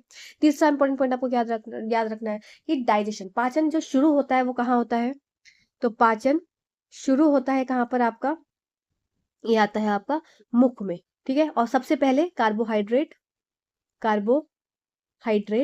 जो कि आपका स्टार्च या फिर मंड, सबसे पहले डाइजेशन कार्बोहाइड्रेट का होता है, जो कि स्टार्च है मंड है, वो मुख में स्टार्ट हो जाता है। प्रोटीन का डाइजेशन कहाँ शुरू होता है, चौथा पॉइंट, कि प्रोटीन का डाइजेशन कहाँ स्टार्ट होता है सबसे पहले, तो ये आपका स्टमक में स्टार्ट होता है, ठीक है। फिर बात करेंगे आपका डाइजेशन कहाँ खत्म होता है, तो अंत होता है डाइजेशन का अंत कहाँ होता है, स्मॉल इंटेस्टाइन में होता है। स्मॉल इंटेस्टाइन ही एक ऐसी जगह है जहां पर आपका डाइजेशन भी होता है, एब्जॉर्प्शन भी होता है और एसिमिलेशन भी होता है। मतलब आपका पाचन, आपका अवशोषण और स्वांगीकरण तीनों का काम आपका कहाँ हो जाता है, स्मॉल इंटेस्टाइन में होता है। स्मॉल इंटेस्टाइन ऐसी जगह है जहाँ पर डाइजेशन खत्म होता है और सारा कुछ डाइजेस्ट हो चुका होता है। लार्ज इंटेस्टाइन में कोई भी डाइजेशन नहीं होता, ग्रास नली में कोई भी डाइजेशन नहीं होता, ठीक है। लार्ज इंटेस्टाइन में क्या होता है फिर, तो आपका वाटर और मिनरल्स और आयंस जो कि यूजफुल होते हैं वो रीअब्सॉर्ब हो जाते हैं बॉडी के अंदर, ठीक है। आई होप ये सारे पॉइंट्स आपके क्लियर हो गए होंगे। स्मॉल इंटेस्टाइन में आपका मीडियम कैसा होना चाहिए, अल्कलाइन क्षारीय मीडियम होना चाहिए। स्टमक में कैसा मीडियम होना चाहिए, एसिडिक होना चाहिए, ठीक है। ये सभी पॉइंट यहाँ पर याद रखेंगे। चलो आगे चलते। अच्छा, एक क्वेश्चन पूछ लिया जाता है कि रेट ऑफ ब्रीथिंग जो है वो ज्यादा क्यों होती है एक्वेटिक एनिमल्स में, तो आपको ये पता होना चाहिए क्योंकि जो पानी में घुली हुई ऑक्सीजन होती है वो कम होती है। Dissolve oxygen in water is very low compare to amount of oxygen in air, जो कि पानी में ऑक्सीजन की कमी होती है, कम होती है, इसीलिए उनको बहुत ज्यादा तेज तेज से उन्हें सांस लेना पड़ता है ऑक्सीजन की पूर्ति को करने के लिए, ठीक है। चलो अब देखो मानव आपके ये हो जाएगा रेस्पिरेटरी सिस्टम, श्वसन प्रणाली में नेसल कैविटी हो गई, जहाँ से नाक से आपकी यहाँ पे क्या आ गई, सांस आली बोल रही हूँ, सांस ले ली। फिर फेरिंग्स क्या हो जाती है, वो एक ऐसी जगह कॉमन पैसेज होता है एक तरह से जिसमें कि सांस और खाना दोनों आ जाता है। फिर लैरिंग्स क्या हो गया आपका, वॉइस बॉक्स हो गया। ट्रैकिया क्या हो गई, यहाँ से आपकी एयर अंदर आ जाती है। फिर ये आपके ब्रोंकियोल्स हो गए जो कि फर्दर डिवाइड हो जाते हैं, ये ब्रोंकाई हो गया, ब्रोंकियोल्स हो गए। ये एल्वियोलाई एक ऐसी जगह होती है जहाँ पर गैसेस का एक्सचेंज होता है, ठीक है। एल्वियोलाइज ही वो जगह होती है जहां पर गैसेस का एक्सचेंज होता है। डायफ्राम क्या है, ऊपर हो जाता है इस तरीके से, जब आप सांस को लेते हैं तो ये ऊपर हो गया, तो ये हर चीज क्या हो जाती है, एक्सपैंड हो जाती है, पूरा पूरा आपका चेस्ट कैविटी एक्सपैंड हो जाती है जब सांस लेते हैं, इस तरीके से आपको याद रखना है। अब एल्वियोलाइज में किस तरह से गैसेस का एक्सचेंज होता है, तो आपको ये पता होना चाहिए कि हमेशा गैसेस के एक्सचेंज की बात हो जाएगी तो डिफ्यूजन की प्रक्रिया, प्रसार की प्रक्रिया लग जाएगी। अब देखो एक ये इंपॉर्टेंट टर्म है लिम्फ, कि लिम्फ क्या होता है, लसिका क्या होती है, तो लसिका एक हल्का पीला रंगहीन तरल पदार्थ होता है जो रक्त जैसा दिखता है, सिवाय इसके कि उनमें लाल रक्त कणिकाओं और प्लेटलेट्स की कमी होती है, ठीक है। तो क्या हो जाएगा, lymph is a pale yellowish और colourless fluid that resemble the blood की तरह होता है पर येलो कलर का होता है। उनके पास रेड ब्लड कॉर्पसल्स नहीं होते और प्लेटलेट्स नहीं होते, तो इसमें क्या है, ये होता ब्लड की तरह ही है पर येलो दिखता है। इसमें आरबीसीज नहीं होती, प्लेटलेट्स नहीं होती। कंपोजिशन में vary, about 94% of lymph is usually water and 6% are dissolved substances like protein, salt and other large amount of WBCs। आपको क्या याद रखना है कि लिम्फ जो होता है पेल येलो कलर का होता है, इंपॉर्टेंट है, कलरलेस होता है, कलरलेस पेल येलोइश और कलरलेस फ्लूइड होता है। अच्छा, मैं एक पॉइंट बताना आपको भूल गई थी आर्टरीज और वेन्स में, कि आर्टरीज जो होती है इसमें ब्लड फ्लो होता है बहुत ही प्रेशर से। तो इसमें हाई प्रेशर से ब्लड फ्लो होता है, इसीलिए इसकी जो वॉल्स होती हैं वो थिक होती हैं। और दूसरी बात, इसमें वॉल्व जो कि कपाट होते हैं वो नहीं होते हैं, ठीक है। जो वेन्स होती है इसमें ब्लड जो है वो लो प्रेशर से फ्लो होता है, तो इसकी जो वॉल्स हो जाती हैं ये कैसी होती है, थिन होती हैं। और इसमें वॉल्व प्रेजेंट होते हैं, कपाट प्रेजेंट होते हैं, ठीक है। तो ये इंपॉर्टेंट पॉइंट आपका उसमें रह गया था जो मैंने अभी जस्ट पहले बताया था, उसमें ऐड कर लेना। देखो आ गई बहुत इंपॉर्टेंट स्लाइड, इसका स्क्रीनशॉट ले लो सबके सब। चैम्बर्स ऑफ हार्ट कई बार एग्जाम से पूछे जाते हैं। तो फिश जो होती है इसमें आपके 2 चैम्बर्स होते हैं। तो बस याद रखना है क्या होते हैं, 2 चैम्बर्स होते हैं, 2 चैम्बर हार्ट होता है। एम्फीबियंस के पास 3 चैम्बर हार्ट होता है। क्रोकोडाइल के पास क्या हो जाता है आपका द वन रेपिटिलियन, ये क्या होता है, ये एक तरह से क्या है, ये मतलब वो रेंगने वाला जीव है, पर इसके पास 4 चैम्बर हार्ट होते हैं। बर्ड एंड मैमल्स के पास 4 चैम्बर हार्ट होते हैं। बहुत इंपॉर्टेंट है ये स्लाइड, बहुत इंपॉर्टेंट है ना। फिश के पास 2 चैम्बर, जो उभयचर होते हैं 3 चैम्बर। क्रोकोडाइल के पास 4 चैम्बर, बर्ड और मैमल्स के पास 4 चैम्बर, ठीक है। तो बर्ड, मैमल, क्रोकोडाइल के पास 4 चैम्बर, एम्फीबियंस के पास 3 चैम्बर, फिश के पास 2 चैम्बर्स। नॉर्मल ब्लड प्रेशर क्या हो जाता है आपका, तो normal blood pressure the human body का 120 mm ऑफ Hg, ये सिस्टोलिक प्रेशर है। और डिस्टोलिक क्या हो जाता है आपका 80 mm ऑफ Hg, मतलब 120/80 mm Hg, ये क्या हो जाता है, नॉर्मल ब्लड प्रेशर होता है। ये देख लो यहाँ पर किस तरीके से जाइलम में पानी ऊपर की तरफ जा रहा है जाइलम के थ्रू, ठीक है ना। किस तरह से नीचे से वाटर का मॉलिक्यूल, वाटर जो है वो ऊपर की तरफ जा रहा है जाइलम सेल्स की वजह से, जाइलम वेसल्स की वजह से, है ना। ऊपर वन वे प्रोसेस दिख रहा होगा सबको बहुत अच्छे से, स्क्रीन में मैंने ये GIF लगाया हुआ है। चलो अब जल्दी से ब्रेन में जो आपके सेल्स प्रेजेंट होते हैं न्यूरॉन्स, उसके बारे में जान लेते हैं। तो न्यूरॉन्स का ये आपका बाहरी हिस्सा हो जाता है डेंड्राइट्स। डेंड्राइट्स कुछ इस तरीके से, जो ये इस तरह से निकले होते हैं, ये जो पोर्शन हो गया ये डेंड्राइट हो जाता है। इसका काम क्या होता है, ये इलेक्ट्रिकल इम्पल्स को लेता है, जो कि डिफरेंट न्यूरॉन्स, मतलब एक तरह से सिग्नल लेता है जो डिफरेंट न्यूरॉन्स, इसके पास भी एक न्यूरॉन प्रेजेंट होगा, इसको मैं ऐसे बनाती हूँ क्लियर तो आपको समझ में आएगा। ये न्यूरॉन प्रेजेंट है, तो इससे जो आपको सिग्नल लेना है तो ये कौन लेगा, डेंड्राइट लेगा। तो डेंड्राइट का काम क्या होता है कि सिग्नल लेना जो different pass near by neuron उससे, ठीक है। फिर ये देता है किसको, सेल बॉडी को। सेल बॉडी वही, इसमें न्यूक्लियस होता है, गोल्गी एपरेटस सब कुछ होता है सेल बॉडी के अंदर। फिर इसके बाद ये जो सिग्नल है ये जाता है किसमें आपका, ये इस एक्सॉन, इस पूरे एक्सॉन में जाता है। अब इसमें प्रेजेंट होते हैं क्या, बीच बीच में माइलिन शीट्स प्रेजेंट होती है, इसके कवरिंग है। और नोड्स ऑफ रनवियर का आपसे पूछा था एग्जाम में कि इसका फंक्शन क्या होता है। तो नोड ऑफ रनवियर एक तरह से गैप्स प्रेजेंट हैं, आप देख सकते हैं जो गैप का एरिया है, 2 माइलिन शीट के बीच का गैप का एरिया, इसको नोड ऑफ रनवियर बोलते हैं। तो ये इसका काम क्या होता है, ये सिग्नल को फास्ट करता है, सिग्नल को फास्ट भेजेगा। जो यहाँ से आपका डेंड्राइट ने लिया, सेल बॉडी को दिया और एक्सॉन के थ्रू आगे आ रहा है, तो इस सिग्नल को फास्ट ट्रांसफर हो दूसरे आगे प्रेजेंट आगे जो है डेंड्राइट्स या पूरा पूरा न्यूरॉन का स्ट्रक्चर, उसको देने के लिए ये नोड्स ऑफ रनवियर्स प्रेजेंट होते हैं। फिर ये हो जाता है एक्सॉन टर्मिनल, और यहाँ पर होता है सिनेप्टिक गैप, जिसमें होते हैं केमिकल्स प्रेजेंट, जो कि यहाँ से यहाँ ट्रांसमिट होता है सिग्नल को। और दूसरा यहाँ पर प्रेजेंट है होता है आपका न्यूरॉन, उसको ये दे देता है, ठीक है। चलो अब देख लेते हैं। देखो अब एडल्ट ह्यूमन ब्रेन जो होता है ये आपका 1 से 1.5 किलो का होता है, ये आपको बात याद रखनी है। जिसमें कि आपका it is mainly composed of neurons, fundamental unit of brain and nervous system. तो न्यूरॉन्स का बना होता है। फिर इसके बाद आपको क्या याद रखनी है बात, कि इसमें 22 बोन जो होती है, स्कल कंसिस्ट ऑफ स्कल, जो आपका खोपड़ी है इसमें 22 बोन होती है, 14 जो है आपकी फेशियल बोन्स होती है, और रिमेनिंग 8 जो होती है वो क्रेनियल बोन्स होती है। तो ब्रेन में टोटल बोन्स कितनी हो गई आपकी, 22 बोन्स आपकी स्कल में हो गए, फिर 14 बोन आपकी फेशियल हो गई, 8 बोन्स आपकी क्रेनियल हो जाती हैं। देखो अब इस स्लाइड का स्क्रीनशॉट ले लो। क्या है ये स्लाइड, कि जो प्लांट के हार्मोन्स होते हैं इसमें प्रमोटर्स भी होते हैं, इनहिबिटर्स भी होते हैं, और ग्रोथ इनहिबिटर्स एंड प्रमोटर्स भी होते हैं। ग्रोथ प्रमोटर्स मतलब कि ऐसे हार्मोन्स जो कि सेल की ग्रोथ करा रहे हैं, इसका मतलब कि जो पेड़ है या पादप है उसमें वृद्धि कर रहे हैं, तो वो प्रमोटर्स हो गए, प्रमोट कर रहे हैं। तो उसके एग्जाम्पल क्या हो जाएंगे, ऑक्सिन, जिब्रेलिन और साइटोकाइनिन, ठीक है। ये 3 आपको याद रखना है। GAC गैस, या GAC से याद रखेंगे, GAS होता है गैस, तो GAC इसे याद रखेंगे क्या, ये हो गए आपके ग्रोथ प्रमोटर्स। अब इनहिबिटर्स में आ जाएगा आपका एक ही आ जाता है, एब्सिसिक एसिड, पर ऐसा हार्मोन जो कि इनहिबिटर और प्रमोटर दोनों है, वो हो जाता है आपका इथाइलिन, ठीक है। ये इंपॉर्टेंट स्लाइड है, इसको याद रखोगे। और जिब्रेलिन जो आपका हार्मोन है वो एसिडिक होता है नेचर में, ये भी आपको याद रखना है, ठीक है। तो जिब्रेलिन हार्मोन कैसा हो जाएगा, जो कि ग्रोथ प्रमोटर है, वो एसिडिक हार्मोन है। तो देखो दो इंपॉर्टेंट पॉइंट, दूसरा इंपॉर्टेंट पॉइंट क्या होगा कि इथाइलिन जो हार्मोन होता है वो गैसियस फॉर्म में होता है प्रेजेंट, ठीक है। तो ये हार्मोन कैसे फॉर्म में है, गैसियस हार्मोन में है। जिब्रेलिन क्या था, एसिडिक हार्मोन था।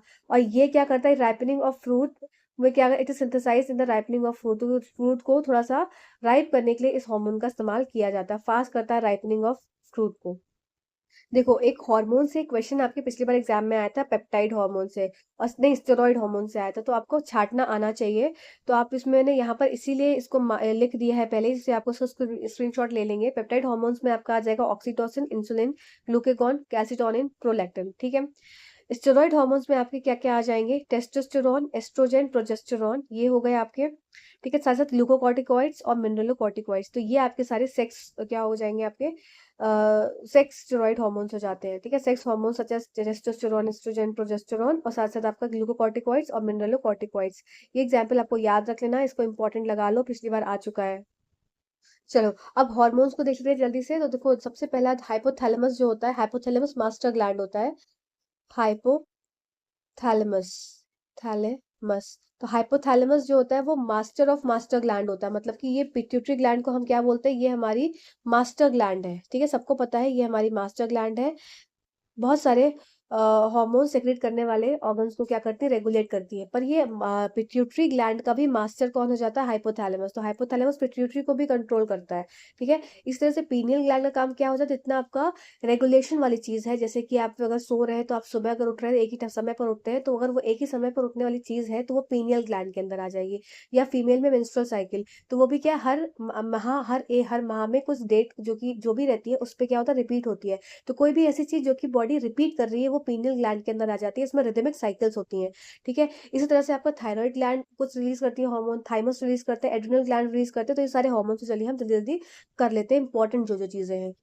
चलो, आप देख लो, हाइपोथैलेमस इसको सुपर मास्टर बोला जाता है। तो ये क्या इसका फंक्शन हो जाएगा, इसके फंक्शन हो जाएगा चाइल्ड बर्थ कराना, इमोशन कराना, sleep cycling, balancing body fluid, appetite and thirst control. मतलब दुनिया में जितनी भी चीजें हो सकती हैं ह्यूमन बॉडी से रिलेटेड, वो सब चीज को कंट्रोल कौन करता है, हाइपोथैलेमस करता है कंट्रोल, ठीक है। Hypothalamus stimulates inhibits many of the body activities such as, जो बॉडी के टेम्परेचर को रेगुलेट करना, ब्लड प्रेशर को रेगुलेट करना, मतलब जो भी चीज तुम रेगुलेट करने वाली चीज सोचते हो, बॉडी वेट को रेगुलेट करना, एपेटाइट हमारी खाने की क्षमता को बढ़ाना या घटाना, ठीक है। चाइल्ड को बर्थ कराना, फिर इमोशंस को कंट्रोल करना, स्लीप में साइकिल्स लाना, ठीक है, बैलेंसिंग बॉडी फ्लूइड, फिर सब कुछ क्या हो जाता है, हाइपोथैलेमस के कंट्रोल में रहता है, ठीक। नेक्स्ट बात कर लेते हैं अब पिट्यूटरी। तो पिट्यूटरी क्या होती है, अब ये हार्मोन्स देखो क्या प्रोड्यूस करते हैं, तो रिलीजिंग एंड इनहिबिटरी हार्मोन्स, तो ऐसे हार्मोन्स जो कि रिलीज करते हैं और ऐसे हार्मोन्स जो इनहिबिट करते हैं किसी चीज को।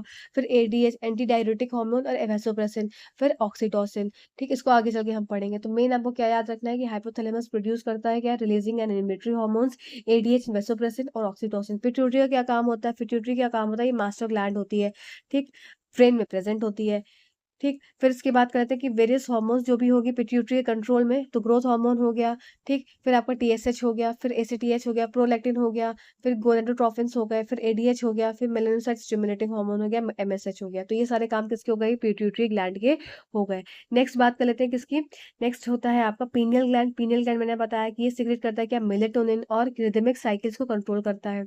थाइमस ग्लैंड का क्या काम होता है, ये थाइमोसिन सिक्रेट करता है, बी और टी सेल्स को बनाता है, जो कि आपके एंटीबॉडीज रेगुलेटेड होते हैं, ठीक है। नेक्स्ट बात करते हैं पैनक्रियाज। पैनक्रियाज क्या होता है, ये आपका आपको पता है ग्लूकागॉन और इंसुलिन का रिलीज आउट करता है। लैंगरेंस ऑफ सेल्स, आपके आइसोलेट ऑफ लैंगरेंस होते हैं पैनक्रियाज में प्रेजेंट, वहां जो रिलीज करते हैं इंसुलिन और ग्लूकागॉन, जिसका काम क्या होता है आपका ब्लड शुगर लेवल को रेगुलेट करना। तो ये सब काम इसका हो जाता है, ठीक। फिर थायरोक्सिन का काम क्या हो जाता है, थायरोक्सिन जो कि थायराइड ग्लैंड रिलीज करती है, उसका काम क्या है, हार्ट रेट को इंक्रीज करना, बेसल मेटाबॉलिक रेट को इंक्रीज करना, डिक्रीज करना, फिर mental and physical sexual development कराना। तो ये सारे काम किसके हो जाते हैं, थायराइड ग्लैंड के हो जाते हैं। अब आपसे इंपॉर्टेंट जो हार्मोन पूछा जाता है एग्जाम में, एक तो आप ये याद रखेंगे, पैराथायराइड हार्मोन। पैराथायराइड हार्मोन का क्या काम होता है, कैल्शियम और फॉस्फेट लेवल को मेंटेन करता है बॉडी में, ठीक है। फिर इसके साथ साथ आपको ये याद रखना है, जो एड्रिनल ग्लैंड्स होते हैं वो, जैसे कि स्ट्रेस हार्मोन हो गया, स्ट्रेस हार्मोन की बात करें, इमरजेंसी हार्मोन की बात करें, ऐसे हार्मोन जो कि आप एकदम से किसी स्ट्रेस सिचुएशन में है तब निकलेगा, तो वो हार्मोन हो जाते हैं आपके एड्रिनल ग्लैंड से रिलीज होने वाले हार्मोन, ठीक है। एड्रिनलिन हो गया, ठीक है, एड्रिनल हार्मोन का नाम है। नॉन एड्रिनलिन हो गया, तो एड्रिनलिन हार्मोन ये है स्ट्रेस कंडीशन में रिलीज होने वाला हार्मोन, जिसकी वजह से क्या हो जाता है, हार्ट रेट इंक्रीज हो जाता है और ब्लड में शुगर लेवल इंक्रीज हो जाता है, ठीक है। और इसको साथ साथ इमरजेंसी हार्मोन्स के नाम से भी जाना जाता है। अब देखो इस स्लाइड पे लगा लो, वेरी इंपॉर्टेंट। ये स्लाइड इंपॉर्टेंट इसलिए हो जाती है क्योंकि इससे आपके कई बार एग्जाम में क्वेश्चन पूछे गए हैं, कई एग्जाम से, ओवरीज से। तो ओवरी अंडाशय जो होता है वो भी कई हार्मोन्स को सेक्रेट करता है, जैसे कि एस्ट्रोजन और प्रोजेस्टेरॉन। एस्ट्रोजन एंड प्रोजेस्टेरॉन ये दोनों कैसे कैसे हार्मोन्स है, स्टेरॉइड हार्मोन है, पहली बात। दूसरी बात होती है कि ये क्या क्या करते हैं, एस्ट्रोजन जो होता है वो सेकेंडरी सेक्सुअल कैरेक्टरिस्टिक्स को प्रोड्यूस करता है, मतलब कि जैसे कि फीमेल का फीमेल दिखना, तो वो कैसे होगा, वो एस्ट्रोजन की वजह से। प्रोजेस्टेरॉन क्या हो जाता है, ये प्रेगनेंसी हार्मोन के नाम से जाना जाता है। तो प्रेगनेंसी हार्मोन प्रोजेस्टेरॉन, पी से प्रेगनेंसी, पी से प्रोजेस्टेरॉन। एस्ट्रोजन क्या है, फीमेल में फीमेल कैरेक्टरिस्टिक, जैसे सॉफ्ट वॉइस हो गई, डेवलपमेंट ऑफ ब्रेस्ट हो गया, ठीक है। फिर आपका क्या हो जाता है कि नैरो शोल्डर्स हो जाते हैं, मतलब शोल्डर्स उतने चौड़े नहीं होते जितने कि जेंट्स के होते हैं, ठीक है। फिर आपका प्रोजेस्टेरॉन क्या करेगा, स्टिमुलेट करेगा मेमोरी ग्लैंड से मिलकर सिक्रीशन को। तो ये सारे हार्मोन्स क्या हो जाते हैं आपके प्रोजेस्टेरॉन और एस्ट्रोजन की मदद से ये सारे काम होते हैं ओवरीज में। नेक्स्ट बात कर लेते हैं क्या, टेस्टिस। तो टेस्टिस जो सेक्रेट करता है वो आपके हार्मोन्स हैं टेस्टोस्टेरोन। टेस्टोस्टेरोन क्यों क्या करता है, ये स्पर्म्स को रिलीज करता है, इसी को और ल्यूटिलाइजिंग हार्मोन्स, ठीक है, जो कि Leydig cells to make testosterone male sex hormone. तो और testosterone and FSH from the pituitary gland that act together on seminiferous tubule, ठीक है। तो मेन काम क्या है, टेस्टोस्टेरोन सेक्रेट करना, जो कि आपका कौन सेक्रेट करता है, टेस्टिस सेक्रेट करते हैं। और ल्यूटिनाइजिंग हार्मोन भी किस में आ जाएगा, आपका टेस्टिस में ही आएगा, इसको याद रखेंगे। नेक्स्ट देख लेते हैं रिप्रोडक्शन इन यूनिसेलुलर ऑर्गेनिज्म। तो जितने यूनिसेलुलर ऑर्गेनिजम्स होते हैं उसमें फिजन की प्रक्रिया देखो, फिजन किस में होता है आपका, बैक्टीरिया, प्रोटोजोआ, अमीबा, इसमें फिजन होता है। मल्टीपल फिजन किस में होता है आपका, प्लाज्मोडियम में होता है। रीजनरेशन किस में होता है, पुनर्जनन, तो ये हो जाता है आपका प्लेनेरिया में, ठीक है। देखो आप करते हैं इलेक्ट्रिसिटी के चैप्टर को। तो electricity it is the amount of flow of charge for particular area in unit time. तो आपको याद क्या करना है कि इलेक्ट्रिक करंट क्या होता है, ये फ्लो ऑफ इलेक्ट्रॉन्स होते हैं। तो what is electric current, is just a flow of electrons. और जो इलेक्ट्रिक करंट होता है उसके अपोजिट फ्लो होते हैं इलेक्ट्रॉन्स। अगर इलेक्ट्रिक करंट इधर फ्लो हो रहा है, यहाँ आपका इलेक्ट्रिक करंट है, ये इधर साइड फ्लो हो रहा है, तो इलेक्ट्रॉन्स कहाँ फ्लो होंगे, इसके ऑपोजिट दिशा में फ्लो होंगे, ठीक है। Q is equals to I T formula होता है, इसको याद कैसे करते हैं, क्विट से, कोई चीज क्विट कर दी छोड़ दी, तो Q equals to I T होता है। Q हो जाएगा आपका चार्ज, I हो जाएगा आपका करंट, और T हो जाएगा आपका टाइम, ठीक है। अब देखो ये एग्जाम में क्वेश्चन पूछा जाता है कि अमीटर, अमीटर का काम क्या होता है, ये आपका करते हैं, ये इलेक्ट्रिक करंट को नापने के लिए लगाया जाता है एक सर्किट में। और अमीटर हमेशा क्या होता है, रेजिस्टेंस के कैसा लगा होता है, सीरीज में लगा होता है, ठीक है। हमेशा ये श्रृंखलागत रख जुड़ा होता है। और जो वोल्ट मीटर होता है, वोल्ट मीटर इसका काम क्या होता है, पोटेंशियल डिफरेंस को निकालना या वोल्टेज को निकालना, ठीक है। तो ये वोल्टेज के लिए यूज होता है क्या, वोल्ट मीटर। अमीटर किसके लिए यूज होता है, करंट को मापने के लिए। और ये हमेशा श्रृंखलागत लगता है। वोल्ट मीटर हमेशा कैसा लगता है, समानांतर लगता है, ठीक है। ये इंपॉर्टेंट पॉइंट था, इसको आपको याद रखना। पोटेंशियल डिफरेंस का क्या फॉर्मूला हो जाता है, V is equals to W upon में क्यू। तो पोटेंशियल डिफरेंस का फॉर्मूला कई बार एग्जाम में पूछा गया, V is equals to W upon में क्यू। मतलब W हो जाएगा आपका वर्क डन, और Q हो जाएगा आपका चार्ज, और V से क्या हो गया, पोटेंशियल डिफरेंस। तो वर्क डन अपॉन में चार्ज निकालने का फॉर्मूला हो जाता है पोटेंशियल डिफरेंस, जो कि दो एंड्स के बीच में अगर डिफरेंस है तो वो उसको डिटरमाइन करता है क्या, पोटेंशियल डिफरेंस। जब इलेक्ट्रिक चार्ज फ्लो हो रहा है उसकी उस दौरान की बात ही की जा रही है। अब ये है ओम्स लॉ। तो ओम्स लॉ क्या होता है, इसका relation V is equals to I R, इसका रिलेशन होता है। इसका मतलब ये एक तरह से संबंध बताता है वोल्टेज और करंट के बारे में। जितना ज्यादा वोल्टेज बढ़ेगा उतना जितना ज्यादा करंट होगा उतना ज्यादा क्या हो जाएगा आपका, ये आपका रेजिस्टेंस होता है, ये रेजिस्टेंस है, स्लोप रेजिस्टेंस को बताता है। ये करंट है, ये वोल्टेज है, ठीक है। तो जितना ज्यादा आप क्या करेंगे इसमें, जितना ज्यादा करंट बढ़ेगा उतना ज्यादा वोल्टेज होगा, इस तरह से इसमें बताया गया। और ये जो होता है वो its temperature remains the same, और टेम्परेचर होना चाहिए सेम। देखो Ohm's law states that the electric current flowing through a metallic wire is directly proportional to potential difference across its ends provided its temperature remains the same. उसका temperature हमेशा क्या होना चाहिए, same होना चाहिए।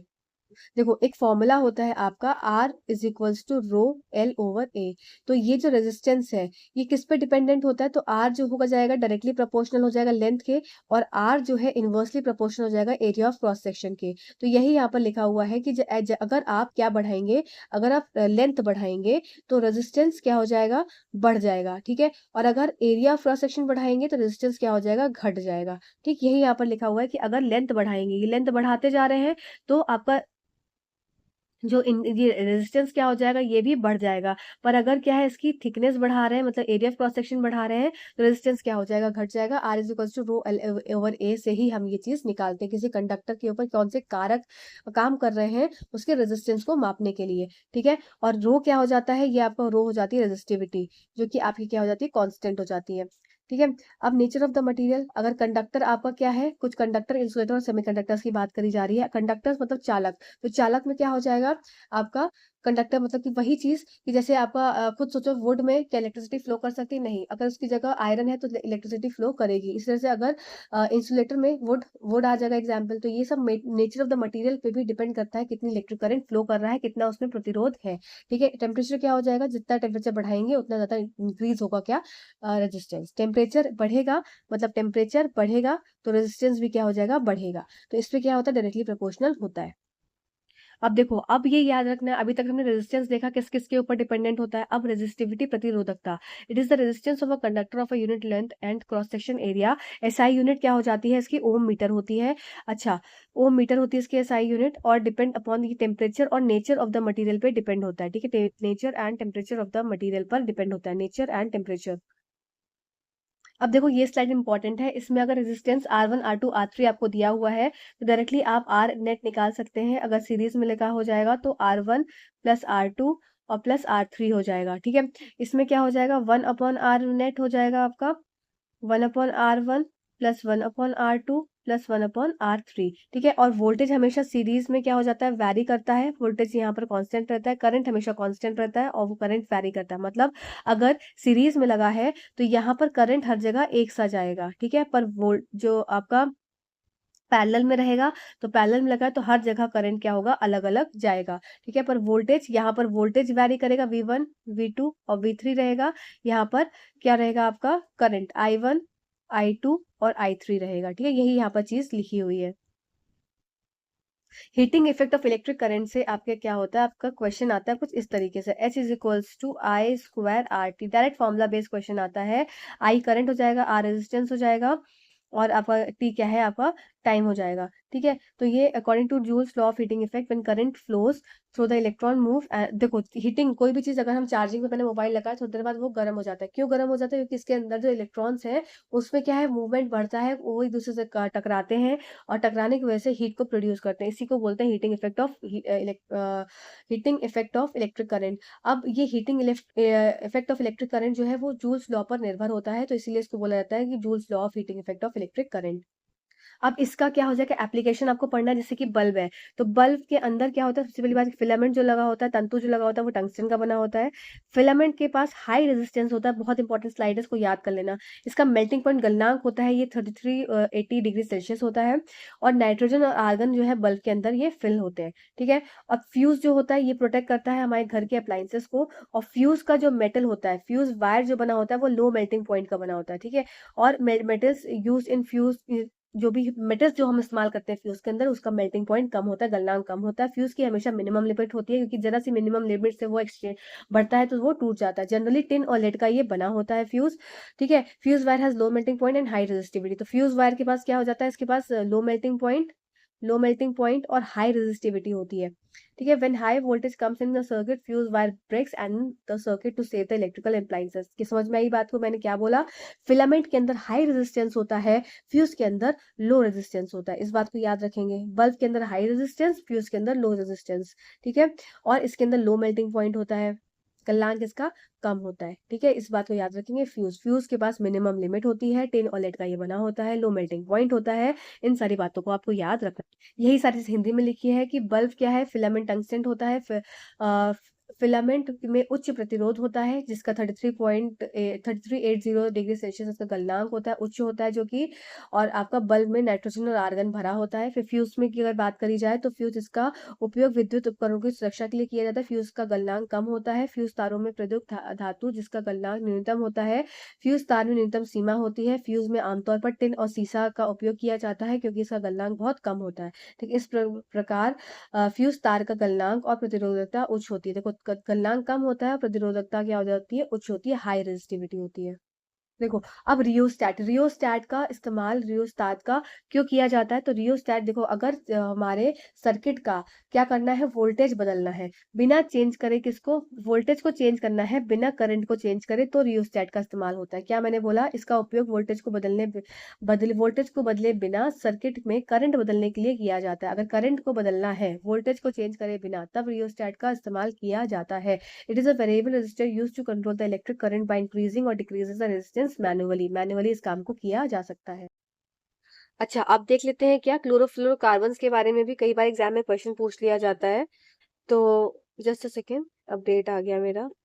हाँ, तो क्लोरोफ्लोरोकार्बन्स जो होते हैं, इनका जो अगर अदर नाम पूछा जाए तो आप इसको लगा के आएंगे फ्रेयॉन्स। तो मतलब क्लोरोफ्लोरोकार्बन्स का दूसरा नाम हो जाता है फ्रेयॉन्स, जिसको जो आपका रेफ्रिजरेंट्स या फायर एक्सटिंग्विशिंग एजेंट की तरह यूज होता है। ठीक है, अगर ये कम मात्रा में होता है तो ये कभी भी टॉक्सिसिटी कॉज नहीं करता है, मतलब ये खराब नहीं होता है। पर अगर इसकी कंसंट्रेशन ज्यादा हो जाती है तो ये टॉक्सिक हो जाता है और कई तरह के टॉक्सिक इफेक्ट जो है कॉज करता है। तो आपको क्या याद रखना है कि क्लोरोफ्लोरोकार्बन्स जो होते हैं, इसका अदर नाम हो गया फ्रेयॉन्स, और ये कम मात्रा में टॉक्सिक नहीं होते पर हायर कंसेंट्रेशन में टॉक्सिक होते हैं। ठीक है, अब दूसरा इंपॉर्टेंट पॉइंट जो आपके एग्जाम में आता है कि प्राइमरी एयर पॉल्यूटेंट्स कौन कौन से हो जाते हैं। ये बहुत इंपॉर्टेंट क्वेश्चन है। ठीक है, प्राइमरी एयर पॉल्यूटेंट कई बार एग्जाम में आता है। तो ये क्या हो जाते हैं, जितने भी ऑक्साइड्स हो गए वो क्या हो जाते हैं, आपके प्राइमरी एयर पॉल्यूटेंट्स के नाम से जाने जाते हैं। ठीक, तो primary air pollutants as nitrogen oxide, sulphur dioxide and hydrocarbons, ये सब क्या हो जाते हैं, प्राइमरी एयर पॉल्यूटेंट्स होते हैं। और सेकेंडरी एयर पॉल्यूटेंट्स क्या हो जाएंगे, देखो दो पॉल्यूटेंट्स होते हैं, दो तरीके के आपके पॉल्यूटेंट्स, दो तरीके के हो गए। एक तो हो गया सेकेंडरी और एक हो गया प्राइमरी। तो प्राइमरी एयर पॉल्यूटेंट्स क्या हो गए, आपके जितने भी ऑक्साइड्स हैं या हाइड्रोकार्बन्स हैं।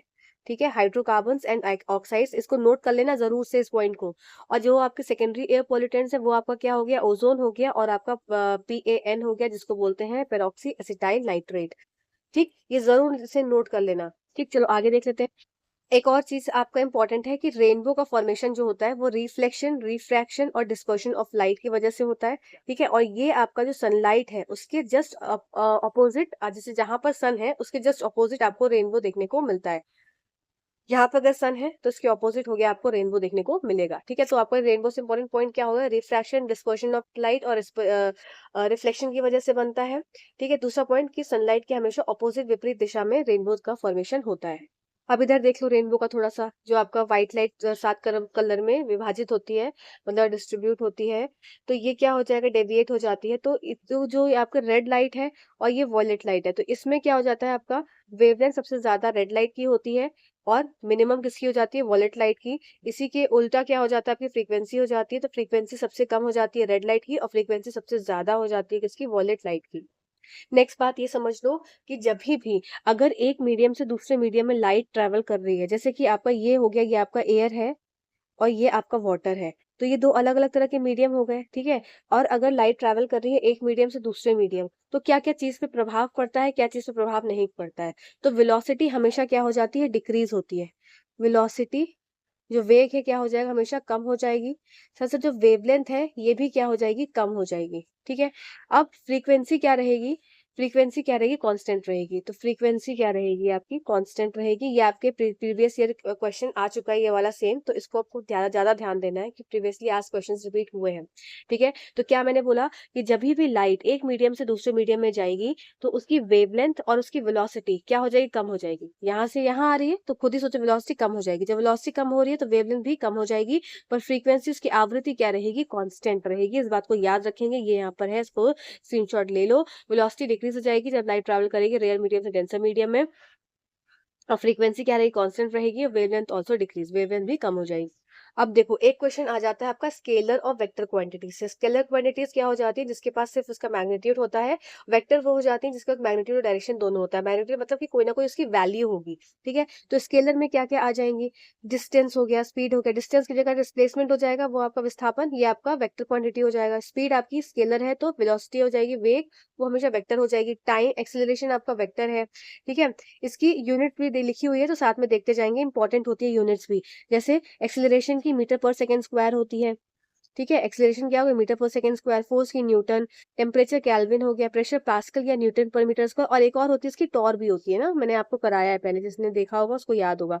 फिर देखो अब वेक्टर क्वांटिटीज में क्या क्या अलग सी होती है जो आपको याद रखनी है। डिस्प्लेसमेंट, एक्सेलरेशन, ठीक है, फोर्स वेक्टर है, वेट वेक्टर है, मोमेंटम वेक्टर है, मैग्नेटिक फ्लक्स वेक्टर है, फ्रिक्शन वेक्टर है, इम्पल्स वेक्टर है। ठीक है, तो ये सारे आप याद रखेंगे। वेक्टर क्वांटिटीज कौन कौन सी होती है, इम्पल्स वेक्टर क्वांटिटी है, फ्रिक्शन वेक्टर क्वांटिटी है, घर्षण मैग्नेटिक फील्ड वेक्टर क्वांटिटी है। ठीक है, मोमेंटम वेक्टर क्वांटिटी है, वेट वेक्टर क्वांटिटी है, एक्सेलरेशन वेक्टर है, डिस्प्लेसमेंट वेक्टर है। ठीक है, पर पोटेंशियल डिफरेंस की बात करी जाएगी तो पोटेंशियल डिफरेंस स्केलर क्वांटिटी में आ जाता है। ठीक है, तो ये सब यहाँ पर पॉइंट नोट करने वाला है, इसको देख लो, एक बार याद कर लेना। एक ये स्लाइड आपके लिए इंपॉर्टेंट हो जाती है, जैसे कि इसमें मैंने लिखा है स्ट्रॉन्ग एसिड्स और स्ट्रॉन्ग बेसिस। ठीक है, दिख रहा है आपको स्ट्रॉन्ग एसिड्स और स्ट्रॉन्ग बेसिस। तो स्ट्रॉन्ग एसिड्स में क्या क्या आ जाएंगे, देखो H2SO4 सबको पता है स्ट्रॉन्ग एसिड होता है, HCl आप सबको पता है स्ट्रॉन्ग एसिड होता है, पर हाइड्रोक्लो HBr भी स्ट्रॉन्ग एसिड में आता है, काउंट होता है। नाइट्रिक एसिड भी स्ट्रॉन्ग एसिड होता है, और परकोलिक एसिड जिसका फॉर्मूला हो जाता है HClO4, ये भी आपका स्ट्रॉन्ग एसिड होता है। स्ट्रॉन्ग बेसिस में क्या क्या आ जाएगा आपका, calcium hydroxide, strontium hydroxide, barium hydroxide. एक बार देख लो, नजरें मिला लो, जिससे कि अगर एग्जाम में आएगा इससे रिलेटेड क्वेश्चन तो आप कर पाओगे। NaOH strong acid, KOH strong potassium hydroxide, फिर लिथियम हाइड्रोक्साइड, सब strong acid, sorry strong bases होते हैं, सॉरी बेसिस एसिड्स नहीं, ये सारे इधर जो है OH वाले ग्रुप क्या होते हैं, बेसिस होते हैं, और H+ वाले आयंस वाले क्या हो जाते हैं, ये एसिड्स होते हैं। ये देखो इसमें क्या दिया हुआ है, इसमें दिया हुआ है कि आई है, आई लेंस आपको देखने को मिल रहा है, और ये रेटिना है।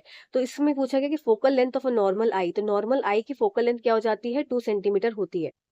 एक ये रिएक्शन देख लो इंपॉर्टेंट, ये कई बार एग्जाम में पूछी गई है कि लाइम वाटर और क्लोरीन की रिएक्शन हो रही है, मतलब लाइम वाटर कैल्शियम हाइड्रोक्साइड जिसको स्लेट लाइम बोलते हैं, और जब इसकी रिएक्शन क्लोरीन के साथ होती है तो CaOCl2 बनता है। अभी हमने जस्ट पहले क्या पढ़ा था कि अगर हमने अभी जस्ट पहले रिएक्शन पढ़ी है, उसको थोड़ा सा रिकॉल कर लो तो दोनों रिएक्शन याद हो जाएंगे एक साथ।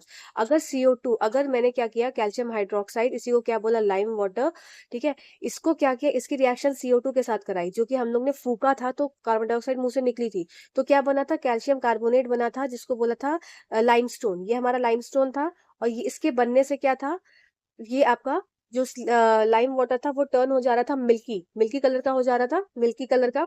तो ये कार्बन डाइऑक्साइड टेस्ट था, पर यहाँ पर क्या हो रहा है, लाइम वाटर की रिएक्शन अब Cl2 के साथ हो रही है। अभी तक CO2 के साथ हमने देखी थी पिछला थोड़ी देर पहले, अब किसके साथ देख रहे हैं, Cl2 के साथ। जब Cl2 के साथ देख रहे हैं तो ब्लीचिंग पाउडर बनाएगा, इसका फॉर्मूला याद कर लो, पूछते हैं ऐसे directly, CaOCl2 bleaching powder calcium oxychloride के नाम से भी जाना जाता है। और इसमें कुछ फॉर्मूले मैंने यहाँ पर लिखे हैं, इसको नोट कर लो, याद कर लो, कि अगर बेकिंग सोडा पूछा जाएगा तो आप लगा देंगे NaCO3, फिर Na2CO3 डॉट NH2, ये आपका वॉशिंग सोडा हो गया, CaO आपका हो गया क्विक लाइम। अब देखो जब भी क्या होता है, ये कुछ रिएक्शन है, जब आपकी एसिड की रिएक्शन होती है किसके साथ, आपकी कोई भी मेटल के साथ, ठीक है, किसी भी मेटल की रिएक्शन हो रही है, मैंने क्या बोला, किसी की मेटल की रिएक्शन अगर एसिड के साथ हो रही है तो हमेशा ये ध्यान रखेंगे, एसिड्स के साथ हो रही है तो क्या ये निकलेगा, हाइड्रोजन गैस निकलेगी। ये हाइड्रोजन गैस जो निकलती है ये पॉप साउंड टेस्ट करती है, ठीक है, ये हाइड्रोजन गैस निकलती है, कौन सा टेस्ट करती है, पॉप साउंड टेस्ट करती है। तो ये टेस्ट हो जाता है एक तरह से कि मेटल की रिएक्शन एसिड के साथ हुई।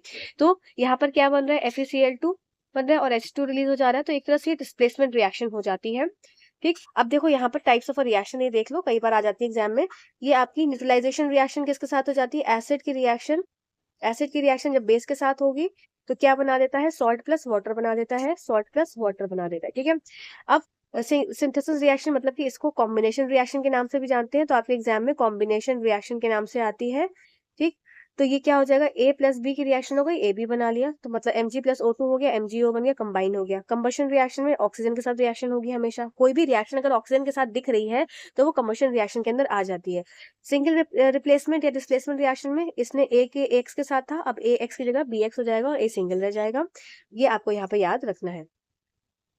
एक ये चार्ट देख लो, देखो क्विक रिवीजन है तो जल्दी जल्दी रिवाइज करते चलेंगे, बस एक बार सरसरी निगाहों से देखना है, सब आपको याद है।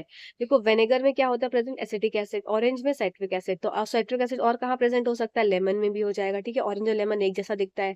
ठीक, टैमरिंड में टाटा, तो टार्टरिक एसिड, ठीक है, टैमरिंड का टा और टार्टरिक का टाटा, टोमेटो और टो और ऑक्सैलो का ओ, तो टोमेटो ऑक्सैलो, ठीक है। नेटल स्ट्रिंग या कोई भी से किसी भी तरह का जीव जंतु की बात कर देंगे तुरंत आप मेथनोइक एसिड लगा देंगे। स्वर में तो सबको पता है ये क्या होता है, लैक्टिक एसिड होता है।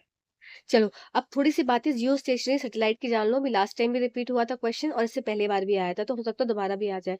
तो जियो स्टेशनरी सैटेलाइट जो होती है ये इसको स्टेशनरी क्यों बोलते हैं, जियो मीन्स अर्थ होता है, स्टेशनरी मीन्स स्टिल, क्योंकि ये सैटेलाइट जो होती है वो सेम स्पीड से मूव कर रही होती है। देखो ये सैटेलाइट है, ठीक है, ये अर्थ है, तो जिस स्पीड से अर्थ मूव कर रही है उसी स्पीड से ये सैटेलाइट भी मूव कर रही होती है, इसलिए ऐसा लगता है कि ये रुकी हुई है, स्थिर है, पर ये स्थिर नहीं होती है। अर्थ के मूवमेंट के साथ साथ ये भी मूव करती है सेम स्पीड से। तो इसकी स्पीड अगर आपसे पूछी जाए, अभी तक आपसे हाइट पूछी थी पिछली बार, है ना, तो अगर आपसे हाइट पूछी जाए, सॉरी स्पीड पूछी जाए, तो ये rotate from west to east, ये मेरा अपडेट आ जा रहा है बार बार, हाँ, ये रोटेट करती है फ्रॉम वेस्ट टू ईस्ट, ठीक है, याद रखेंगे डब्ल्यू ई से याद रखना, वेस्ट से ईस्ट की तरफ, वेस्ट से ईस्ट की तरफ ये रोटेट करती है, मतलब कुछ इस तरीके से, ठीक है। फिर ये इस तरह से, तो वेस्ट से ईस्ट की तरफ ये rotate from west to east direction with a speed of 3.1 kilometre per second. 3.1 kilometre per second की ये स्पीड से ये मूव करती है। दूसरी बात आप याद रखेंगे कि 24 घंटा लगता है टाइम पीरियड इसका होने में, और दूसरी बात ये सिंक्रोनाइज्ड इसलिए है क्योंकि इसकी स्पीड जो है जियो स्टेशनरी सैटेलाइट की स्पीड जो है वो सेम है अर्थ की स्पीड से, इसीलिए कहती है सिंक्रोनाइज लगती है। और इसकी हाइट कितनी हो जाएगी, मतलब कितने डिस्टेंस पे है, तो ये हाइट हो जाएगी 36,000 मीटर। और ये रोटेट करती है किस पे, एक फिक्स्ड हाइट पे। तो फिक्स आपसे क्वेश्चन पिछली बार भी आया था आपका ये 36,000 मीटर वाला, और इससे पहले वाला आया था कि कितने कहाँ पे ये रोटेट करती है, तो एक फिक्स्ड हाइट पे रोटेट करती है, ऐसे दिखती है, ठीक है। आओ थोड़ा सा आई का स्ट्रक्चर देख लेते हैं। सबसे पहली बात है कि अगर किसी को डोनेट करनी है अपनी आई, तो उसका कौन सा भाग डोनेट होता है, कॉर्निया डोनेट होता है, ठीक है, पहला पॉइंट याद रख लेना। दूसरा पॉइंट याद रखो, स्क्लेरा। स्क्लेरा क्या होता है, ये व्हाइट पोर्शन ऑफ द आई, जो आईज का व्हाइट सा पोर्शन होता है उसको स्क्लेरा बोलते हैं, ठीक है। तीसरा पॉइंट आपको क्या याद रखना है, जो आइरिस होती है, आइरिस क्या होती है, ये ब्लू है आइज, ब्लू है पानी पानी वाली आइज है, ठीक है। तो ये आइस क्या करती है, ये कलर प्रोवाइड करती है। और आइरिस का दूसरा काम क्या हो जाता है, एक तो कलर प्रोवाइड करती है आइस को, दूसरा हो जाता है काम ये प्यूपिल के साइज को कंट्रोल करती है। प्यूपिल कहाँ प्रेजेंट है, प्यूपिल ये है, देखो छोटी सी जो पुतली होती है ये वाला हिस्सा, ये प्यूपिल है। तो इसके साइज को कंट्रोल कौन करता है, आइरिस कंट्रोल करता है। तो लाइट सबसे पहले कहाँ एंटर हो जाती है, फिर कॉर्निया आ जाता है। तो कॉर्निया ऐसी जगह है जहां पर लाइट सबसे पहले एंटर होती है, ठीक। दूसरी बात है, प्यूपिल के साइज को कंट्रोल कौन कर रहा है, आइरिस। इसका मतलब लाइट यहाँ पर भी आ रही है ना, लाइट कहाँ पर, प्यूपिल पे आ रही है। नेक्स्ट बात करते हैं लेंस। लेंस कैसा होता है, बाइकॉन्वेक्स लेंस होता है, जो कि हमारा यहाँ प्रेजेंट है। और इधर प्रेजेंट होती है सिलियरी मसल्स प्रेजेंट होती है, जो कि क्या है, थिक और थिन होती है, जिसके हिसाब से आपका लेंस, जिस हिसाब से लाइट एंटर होगी उस हिसाब से सिलियरी मसल्स जो है वो थिक और थिन हो जाती हैं, लेंस के आकार को, साइज को चेंज करती रहती हैं, ठीक है। नेक्स्ट बात करें रेटिना। रेटिना वो जगह होती है जहां पर इमेज का फॉर्मेशन होता है। यहाँ पर है ऑप्टिक नर्व्स। ये ऑप्टिक नर्व्स जो भी इमेज आ रही है उसको सेंस करती है और कहाँ तक लेकर जाती है, ये ब्रेन तक लेकर जाती है सिग्नल को, कि भाई ये चीज है, अब इस पे क्या करना है, देखना है कि नहीं देखना है। विट्रस बॉडी का काम क्या होता है, यहाँ पर ये एक्वस मीडियम को बनाती है, जिससे कि जो आईज है वो हेल्दी रहे, न्यूट्रिशियस रहे, और इसको साथ साथ क्या करती है, न्यूट्रिशन प्रोवाइड करती है, म्यूकस देती है और आई को वेटी रखती है। इसी तरह से यहाँ पर आगे जो प्रेजेंट होता है आपका इस एरिया के बाहर वाला, अगर मैं स्क्रीन पर दिखाऊं तो इस एरिया के बाहर, जो इस एरिया के बाहर भी तो क्या होता है, थोड़ा तरल तरल सॉरी टंग भी ट्विस्ट होने लगी, तरल पदार्थ रहता है। तरल पदार्थ होने की वजह से क्या है, यहाँ का भी एरिया क्या होता है, मॉइस्ट होता है। तो वो किसकी वजह से हो जाता है, वो एक्वस ह्यूमर की वजह से होता है। तो मेन आपको क्या याद रखनी है बातें, कि रेटिना पे इमेज बनती है, सबको पता है। रेटिना के पास रॉड एंड कोन सेल्स होते हैं, रॉड सेल्स और cone cells. Rod is sensitive to dim light, RD Sharma से, आरडी से याद रखेंगे। कोन सेंसिटिव होते हैं किससे, ब्राइट लाइट के लिए, ठीक है। चलो सारे पॉइंट्स क्लियर हो गए सबको। एक बार ये इस स्लाइड का भी स्क्रीनशॉट ले लेना, ठीक है, जरूर से ले लेना, ऑब्सोल्यूट जीरो बताने का। देखो kelvin scale, Celsius scale, Fahrenheit scale, 3 scale सबको पता होंगे, ठीक है।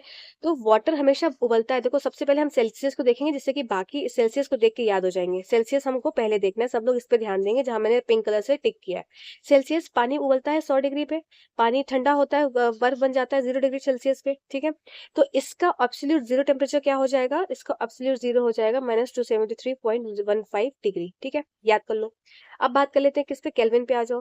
केल्विन पे क्या हो जाएगा, 373 केल्विन हो जाएगा, ठीक है। 373 केल्विन और 273.15। अब देखो एब्सोल्यूट जीरो सबका पूछा जाता है, तो याद कर लेंगे कि एब्सोल्यूट जीरो केल्विन स्केल का 0 डिग्री होता है, सेल्सियस का -273.15 होता है, फ़ारेनहाइट का -459.67 डिग्री 67 डिग्री होता है, ठीक है। एक बार इस स्लाइड को निगाह डाल लो, जिससे कि आपके अगर वापस एग्जाम में इस टाइप से क्वेश्चन आता है, क्योंकि एक बार आ चुका है आपके प्रीवियस ईयर में, तो वापस से अगर आ जाता है तो आप उस पर कर पाओगे, है ना। एक बार निगाह डाल लो, बस सिर्फ निगाह डालो जल्दी से सब लोग, कि वाटर बॉयल सबको पता है, वाटर बॉयल कितने पे होता है, 100 पे। अगर इसको मैं +273 कर दूं, यहाँ पर मैंने +273 कर दिया, तो क्या हो जाएगा, ये 373 हो जाएगा, ठीक है। यहाँ पर +273 कर दिया, यहाँ पे +273 कर दिया, तो लगभग आपका 273.15 हो जाएगा, ठीक है। और यहाँ पे आपको क्या कर दिया, +273 कर दिया, तो यहाँ पर क्या हो जाएगा, 0 हो जाएगा। तो इसमें क्या किया, +273 करा हर तरफ। अब इधर क्या करेंगे, इधर याद कर लो, 100 से 12 हो गया, 0 से 32 हो गया, और 2 माइनस से -459.67 हो गया। तो एक बार निगाह डालो, जिससे कि वैल्यूज याद रहेंगी। अच्छा एक पॉइंट क्या है, लाइट जो होती है वो ट्रांसवर्स इलेक्ट्रोमैग्नेटिक वेव होती है। मतलब अगर सिर्फ ये दे दिया जाए more than one of the above, ये आपके केसेस में बहुत आता है, तो अगर light is a transverse wave या इलेक्ट्रोमैग्नेटिक वेव, तो आपका आंसर हो जाएगा light is a transverse electromagnetic wave. देखो ये सब ना स्लाइड्स मेरी सब मिसमैच है, मतलब कि बहुत सारी स्लाइड्स मेरे पास, बहुत सारे पीपीटीज मेरे पास पड़े हैं, तो सब में से जो इंपॉर्टेंट चीजें हैं वो मैं आप लोग के लिए बीच बीच में रिवाइज करवाती जा रही हूँ। तो प्लीज इसकी कोई पीपीटी मत मांगना या इसका कोई पीडीएफ मत मांगना, कि मैं पीडीएफ दे ही नहीं पाऊंगी, सारा पीडीएफ मैं आपको ऑलरेडी दे चुकी हूँ। तो ये सब क्या उसमें से क्रिस्प चीजें हैं जो एग्जाम में पूछी जाती है, वो मैं आपको रिवाइज करवा रही हूँ। ठीक है, तो सब रिवाइज करते चलो बस, एक बार सिर्फ सुनते चलो बस, तुम लोग सुनते चलो बस, लिखना भी है तो लिखो, नहीं तो जो इंपॉर्टेंट आपको लगे आप भूल सकते हो वो चीज लिख लेना, बाकी सिर्फ सुनते चलो। टर्मरिक देखो, आपने क्या येलो कलर देखा होगा, तो येलो कलर में जैसे ही साबुन डालते हैं तो क्या हो जाता है, वो रेड में हो जाता है। इसका मतलब कि जैसे ही अगर टर्मरिक पे जैसे ही बेस डाला या साबुन डाला, इसको क्या बोलोगे, साबुन बोलोगे।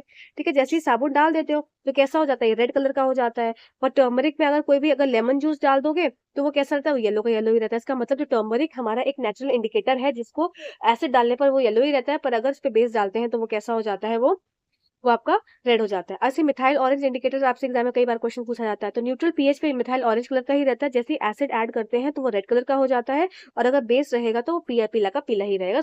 इसको नोट कर लो, ये चीज भूलने वाली होती है। न्यूट्रल रहेगा तो वही सेम कलर का रहेगा, बेस रहेगा सेम कलर का रहेगा, एसिड रहेगा तो फिर आपका लाल रंग का हो जाएगा। ठीक, अब देखो फिनोप्थिलिन बहुत बार पूछा जाता है, कई बार एग्जाम से पूछा जाता है phenolphthalein as a natural indicator. तो फिनोप्थिलिन कैसा होता है, कुछ ट्रांसपेरेंट सा होता है, नेचुरल मतलब कुछ वाइटिश सा होता है, और जैसे ही अगर एसिड डालोगे तो वैसे ही सेम कलर रहेगा जैसा उसका न्यूट्रल में था, पर जैसे ही बेस डालोगे तो रेड हो जाएगा। ठीक, ठीक है, फिनोप्थिलिन क्या हुआ, पिंक या रेडिश में कन्वर्ट हो जाएगा। अब देखो जो ऑल्फैक्टरी इंडिकेटर्स होते हैं, मतलब सूंघने वाले इंडिकेटर, जिसको स्मेल करके समझ में आ जाता है, तो अनियन के ऊपर अगर एसिड डाल देते हैं तो स्मेल जो है वो सेम करता है ना, और अगर इसमें बेस डाल देंगे तो वो अपनी स्मेल को लूज कर देगा। इसको कैसे समझ सकते हैं, जैसे अनियन के ऊपर विनेगर डालते हैं, सिरका डालते हैं, तो अनियन की महक आती है कि नहीं आती है, ऐसे ही वनीला एक्सट्रैक्ट होगा, तो इसका मतलब कि जितने भी ऑल्फैक्टरी इंडिकेटर्स है उसमें अगर एसिड डालते हैं तो वो अपनी स्मेल को खोते नहीं है, पर अगर बेस डाल देते हैं तो अपनी स्मेल को खो देते हैं। बस इतना याद रखना है। देखो अब एक ये पॉइंट होता है कि एसिड इसलिए कंडक्ट करते हैं इलेक्ट्रिसिटी क्योंकि उनके पास फ्री आयंस होते हैं। अब देखो पॉइंट याद करने वाली बात क्या है, डू नॉट कंडक्ट इलेक्ट्रिसिटी, मतलब कि ऐसे कुछ लिक्विड होते हैं जो इलेक्ट्रिसिटी कंडक्ट नहीं करते, जैसे ग्लूकोज हो गया, अल्कोहल हो गया, वेजिटेबल ऑयल हो गया, हनी हो गया, शुगर हो गया, ये सब क्या है, इलेक्ट्रिसिटी कंडक्ट नहीं करते। जो कंडक्ट करते हैं वो कौन है, मिल्क है, सॉल्ट है, एसिडिक सोल्यूशन है, लेमन है, विनेगर है, ये हैंडपंप का पानी, नल का पानी, नलके का पानी, कहीं का भी पानी, वो सब क्या है, इलेक्ट्रिसिटी कंडक्ट करते हैं। डिस्टिल वाटर आएगा तो वो इलेक्ट्रिसिटी कंडक्ट नहीं करता है। ठीक है, तो ग्लूकोज फिर से सुन लो, glucose, alcohol, vegetable oil, honey, sugar मतलब शहद, चीनी, ठीक है, ग्लूकोज, वेजिटेबल ऑयल, किसी भी तरह का ऑयल, किसी भी तरह का ऑयल, और केरोसिन हो गया, चाहे कुछ भी हो गया, वो इलेक्ट्रिसिटी कंडक्ट नहीं करते हैं।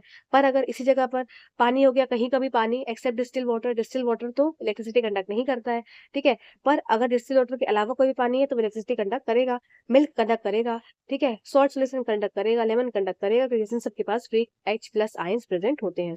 ये देखो एक बार ये देख लो रिएक्शन। ठीक है, अगर थोड़ा सा क्वेश्चन अच्छा बनाना होता है तो इस टाइप से बना देते हैं। तो ये स्ट्रॉन्ग एसिड्स हो गए, स्ट्रॉन्ग बेसिस हो गए, अभी हमने जस्ट थोड़ी देर पहले ये चीज देखी थी। ठीक है, अब ये वीक एसिड्स क्या हो जाएंगे आपके, ये वाले वीक एसिड्स हो गए, इसमें आपको एसिटिक एसिड हो गया, फॉर्मिक एसिड हो गया, ये आपको याद रखना है। ठीक है, इसमें क्या हो गया, week basis NH3 weak base है, फिर आपको सोडियम बाइकार्बोनेट वीक बेस है, ये दो याद रखिए। ठीक, अब अगर एक स्ट्रॉन्ग एसिड की रिएक्शन मैंने क्या बोला, स्ट्रॉन्ग एसिड की रिएक्शन अगर वीक बेस के साथ हो रही है तो क्या बनेगा रिजल्टेंट, आपका स्ट्रॉन्ग जो भी सॉल्यूशन रहेगा वो एसिड ही रहेगा। ठीक है ना, क्या मैंने बोला कि अगर कोई भी रिएक्शन यहाँ पर लिखा है, when a strong acid is mix with weak base, तो सॉल्यूशन कैसा रहेगा, एसिडिक रहेगा। जो चीज स्ट्रॉन्ग रहेगी सॉल्यूशन वैसे ही बनेगा। अगर स्ट्रॉन्ग बेस है और वीक एसिड है, तो अगर अम्ल आपका स्ट्रॉन्ग है और बेस आपका क्या हो जाएगा, क्षार जो आपका वीक है, तो सॉल्यूशन कैसा रहेगा, जो विलेन बना वो कैसा बनेगा आपका, वो अम्लीय बनेगा।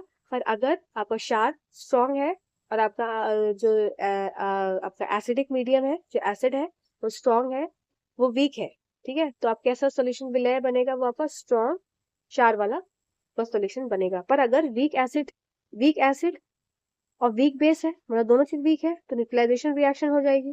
ठीक है, तो न्यूट्रल सॉल्ट सोल्यूशन बनेगा। अगर इसी जगह पर स्ट्रॉन्ग एसिड और स्ट्रॉन्ग बेस है तो भी न्यूट्रलाइजेशन रिएक्शन हो जाएगी, इन दोनों को कंबाइन करके।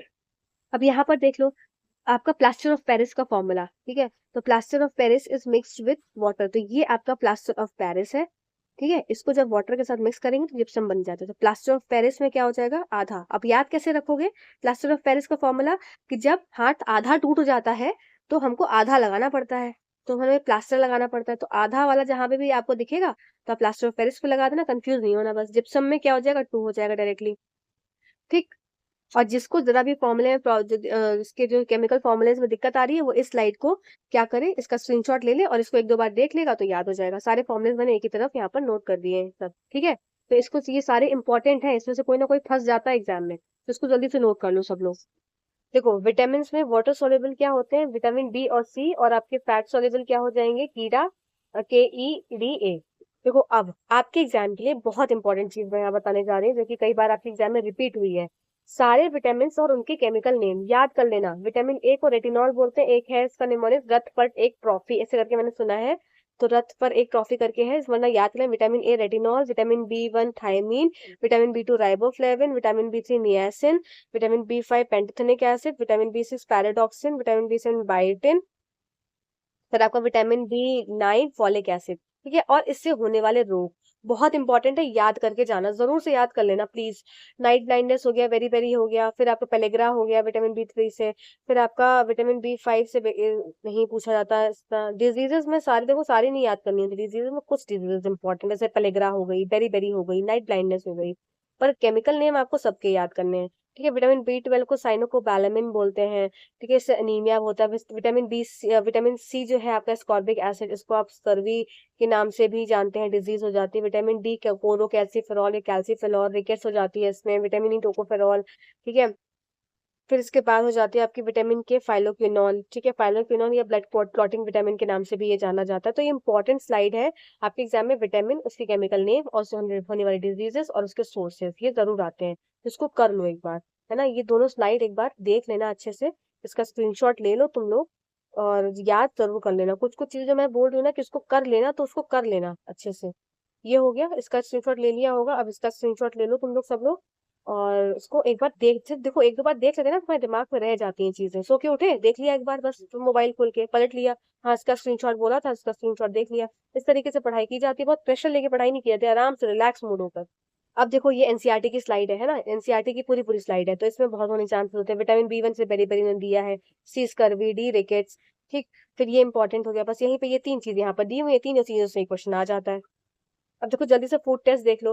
फूड टेस्ट में मॉलिश टेस्ट जो होता है, वो शुगर के टेस्ट को डिटेक्ट करने के लिए मॉलिश रिएजेंट का यूज होता है, ठीक है। रिएजेंट मत याद करो, सिर्फ ये देखो अगर शुगर प्रेजेंट है तो वाइट कलर का हो जाएगा, रिंग वाइट कलर की इस तरह से आ जाएगी अगर प्रेजेंट होगा, ठीक। नेक्स्ट देख लो, नेक्स्ट कौन सा टेस्ट है, नेक्स्ट है आपका शुगर टेस्ट। फर्स्ट तो इसमें आपका बेनेडिक्ट सॉल्यूशन है, तो बेनेडिक्ट सॉल्यूशन में क्या है आपका, यहाँ पर आप देखेंगे कि copper sulphate, pentahydrate, sodium carbonate और सोडियम सिट्रेट। नाम मत याद रखो, मत करो, सिर्फ इतना याद रखो कि बेनेडिक्ट सॉल्यूशन क्या है, ये टेस्ट फॉर शुगर है, जिसमें कि ये आपको यहाँ पर कलर दिखाते हैं कि कितना हाई है, और अगर ब्लू रहेगा तो नो शुगर, और हाई जैसा होता जाएगा तो रेड कलर में कन्वर्ट हो जाएगा। देखो टेस्ट फॉर मॉलिश टेस्ट भी जो था, मॉलिश टेस्ट भी जो भी हमने देखा, वो भी किसका है, टेस्ट फॉर शुगर का है, ठीक है, मॉलिश रिएजेंट। और दूसरा आपका हो गया बेनेडिक्ट रिएजेंट। तो मॉलिश और बेनेडिक्ट रिएजेंट मतलब MB या BM, कैसे भी, ये दोनों बेनेडिक्ट रिएजेंट और मॉलिश टेस्ट, ये दोनों टेस्ट किसके हैं, शुगर के टेस्ट है, ठीक है। याद हो गया, या इतना याद हो गया ना कि दोनों टेस्ट किस चीज के हैं, शुगर के टेस्ट है। चलो आगे देखो, अब टेस्ट फॉर स्टार्च। अब स्टार्च का स्पेसिफिकली टेस्ट क्या था आपका, आयोडीन टेस्ट होता है, सबको पता है, ये तो सबने किया है कि स्टार्च में अगर प्रेजेंट होगा तो वो ब्लू ब्लैक कलर का हो जाएगा, आयोडीन सोल्यूशन डालेंगे किसी भी फूड सैंपल में।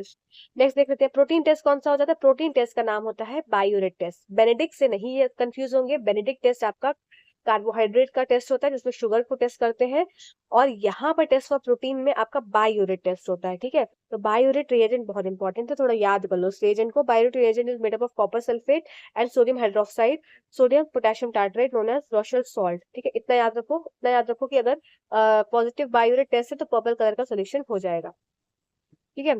फैट टेस्ट सबको पता है कैसे होता है। तो मेन प्रोटीन टेस्ट बायोरेट टेस्ट हो गया, स्टार्च टेस्ट आपका आयोडीन टेस्ट हो गया, शुगर टेस्ट में आपने 2 देखा, एक बेनेडिक्ट सॉल्यूशन टेस्ट देखा और दूसरा मॉलिश टेस्ट देखा, 2 टेस्ट देखे बस, ठीक। अब देखो लाइट किस तरह की वेव होती है, ट्रांसवर्स वेव होती है, इसको पहला याद रखना है। दूसरी बात है लाइट हमेशा सीधी रेखा में गमन करती है। तीसरा पॉइंट क्या है, रिफ्लेक्शन ऑफ लाइट से क्वेश्चन आता है, angle I is equal to angle R हो जाएगा, जो I दिया होगा वही आपका R हो जाएगा। अगर ये एंगल दिया होगा तो 90 में से, ये 90 होता है पूरा, 90 में से इस एंगल को घटा लेंगे तो ये वाला एंगल आ जाएगा, I आ गया, फिर उसके वही बराबर R हो जाएगा, ठीक। अब देखो रिफ्रैक्शन क्या होता है, रिफ्रैक्शन ऑफ लाइट क्या होता है, बेंडिंग ऑफ लाइट रेज होता है, ठीक, एक मीडियम से दूसरे मीडियम में गया तो लाइट बेंड हो गई। जब ये आपका रेयरर मीडियम से डेंसर में आती है तो टुवर्ड्स द नॉर्मल हो जाती है, और जब डेंसर से रेयरर में जाती है तो अवे फ्रॉम द नॉर्मल हो जाती है। तब बात यहाँ पर याद रखने वाली होती है। ठीक, अब बात कर लेते हैं क्या, अब आपको बात करनी है प्रॉपर्टीज। तो जो इमेजेस बनती हैं किसकी, प्लेन मिरर की। प्लेन मिरर की इमेजेस हमेशा सीधी बनती है, ठीक है, खड़ी बनती है, सेम साइज की बनती है, और वर्चुअल इमेज बनती है तो मतलब आभासी सीधी खड़ी इमेज बनती है और हमेशा स्क्रीन पर पाई जाती है। इसमें पार्श्व व्युत्क्रमण होता है, मतलब लेटरल इन्वर्शन देखने को मिलता है। ठीक है, तो ये प्रॉपर्टीज हो गई आपकी प्लेन मिरर की। चलिए आगे देख लेते हैं। आगे मल्टीपल इमेजेस की बात हो गई कि अगर किसी भी बार्बर शॉप में अगर पैरेलल मिरर है और पैरेलल मिरर के बीच में कोई ऑब्जेक्ट प्रेजेंट है, जैसे कि या ये सिंपल समझो कि दो पैरेलल मिरर है, इसके बीच में कोई अगर ऑब्जेक्ट है तो इसकी मल्टीपल इमेजेस बनेगी, मतलब इनफिनिट नंबर ऑफ इमेजेस बनेगी। क्यों बनेगी, क्योंकि इसमें मल्टीपल रिफ्लेक्शन हो रहा होगा, बस इतना याद रखना होता है। ठीक है, मल्टीपल इमेजेस बनेंगी, क्यों बनेंगी, क्योंकि उसमें मल्टीपल रिफ्लेक्शन होगा, इसलिए उसको इनफिनिट इमेजेस बोला जाता है। ठीक है, जब भी दो मिरर के बीच में, ये चारे दो ये आप लोग के लिए रहने दो अभी। कैलाइडोस्कोप में क्या हो जाता है, आपको कैलाइडोस्कोप में तीन आपके मिरर लग गए इस तरह से। अब ये इस तरह से तीन मिरर्स लग गए ट्रायंगल शेप में, और इसमें क्या होता है, मल्टीपल रिफ्लेक्शन होता है, जिससे कि तरह तरह के पैटर्न्स देखने को मिलते हैं। तो यहाँ पर भी क्या हो गया, मल्टीपल रिफ्लेक्शन हुआ। ठीक, नेक्स्ट देख लो पेरिस्कोप। पेरिस्कोप में क्या है, दो मिरर का इस्तेमाल होता है, एक यहाँ पर मिरर लगा और एक यहाँ पर मिरर लगा। आपको याद क्या रखना है, ये दोनों मिरर 45 डिग्री के एंगल पे लगे होते हैं। मतलब ये 45 डिग्री पे, यहाँ पे 45 डिग्री पे, यहाँ पर आई लाइट, यहाँ पर आई लाइट, मतलब यहाँ से ये यहाँ पर सोर्स है तो ये लाइट यहाँ से एंटर हुई, यहाँ से रिफ्लेक्ट हुई, यहाँ पर आई, यहाँ से रिफ्लेक्ट हुई, यहाँ पर आई, और इनको दिख गई महाशय को। चलो आगे देख लेते हैं। पिन होल कैमरा क्या होता है, इसमें हमेशा कैसी इमेज बनती है आपकी, देखो ये एक थियरी है, इसकी इमेज कैसी उल्टी दिख रही है, और उल्टी दिख रही है साथ साथ छोटी दिख रही है, और एक इसको स्क्रीन की भी आवश्यकता होगी। तो ये सारी प्रॉपर्टीज किसकी हो जाती है, पिन होल कैमरा की हो जाती है। ठीक, चलो नेक्स्ट देखिए टाइप ऑफ मिरर।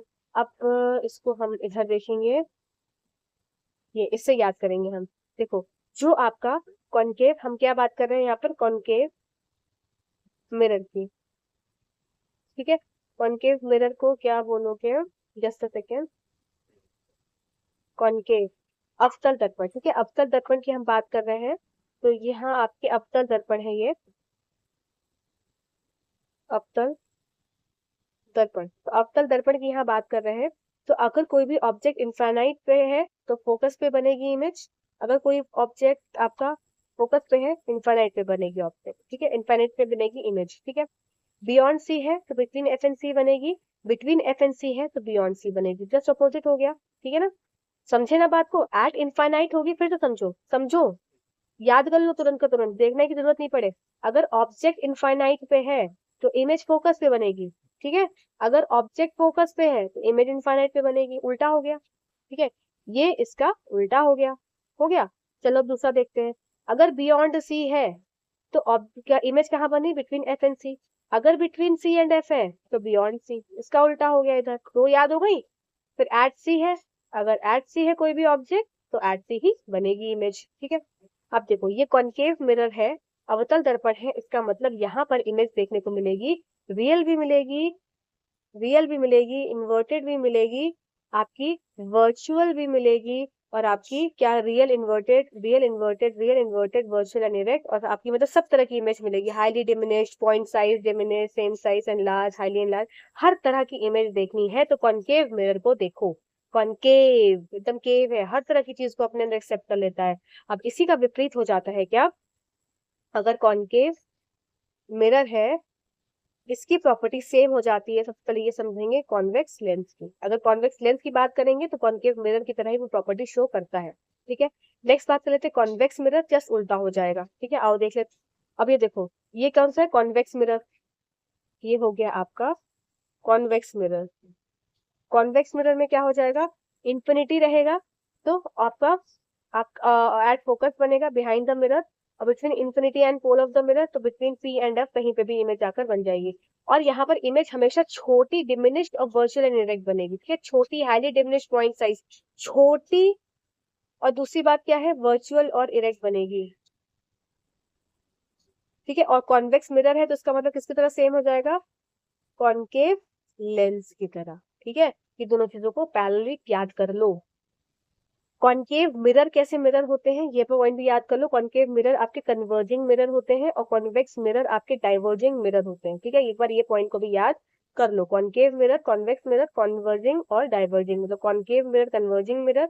अब देखो कैसे कन्वर्जिंग मिरर है, ये सारी ये आपकी कॉन्वेक्स कॉनकेव है ना, गुफा के अंदर लाइट जा रही है तो ये कॉनकेव हो गया। अब ये सारी लाइट कन्वर्ज होके फोकस पे जाकर मिल जा रही है, इसलिए कन्वर्जिंग मिरर है।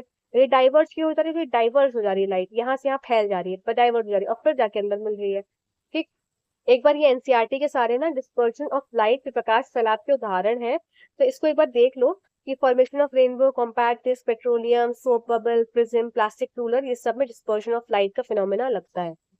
अब ये भी पॉइंट याद कर लो कि प्रकाश के अपवर्तन, रिफ्रैक्शन ऑफ लाइट के उदाहरण क्या हो जाएंगे, ट्विंकलिंग ऑफ स्टार, ठीक है, advance sunrise and delay sunset, सितारों की जगमगाहट और सूर्योदय से पहले या सूर्यास्त से देरी वाला समय जो होता है उसमें क्या होता है, रिफ्रैक्शन ऑफ लाइट होता है, ट्विंकलिंग ऑफ स्टार्स और आपका advance sunrise and delay sunset.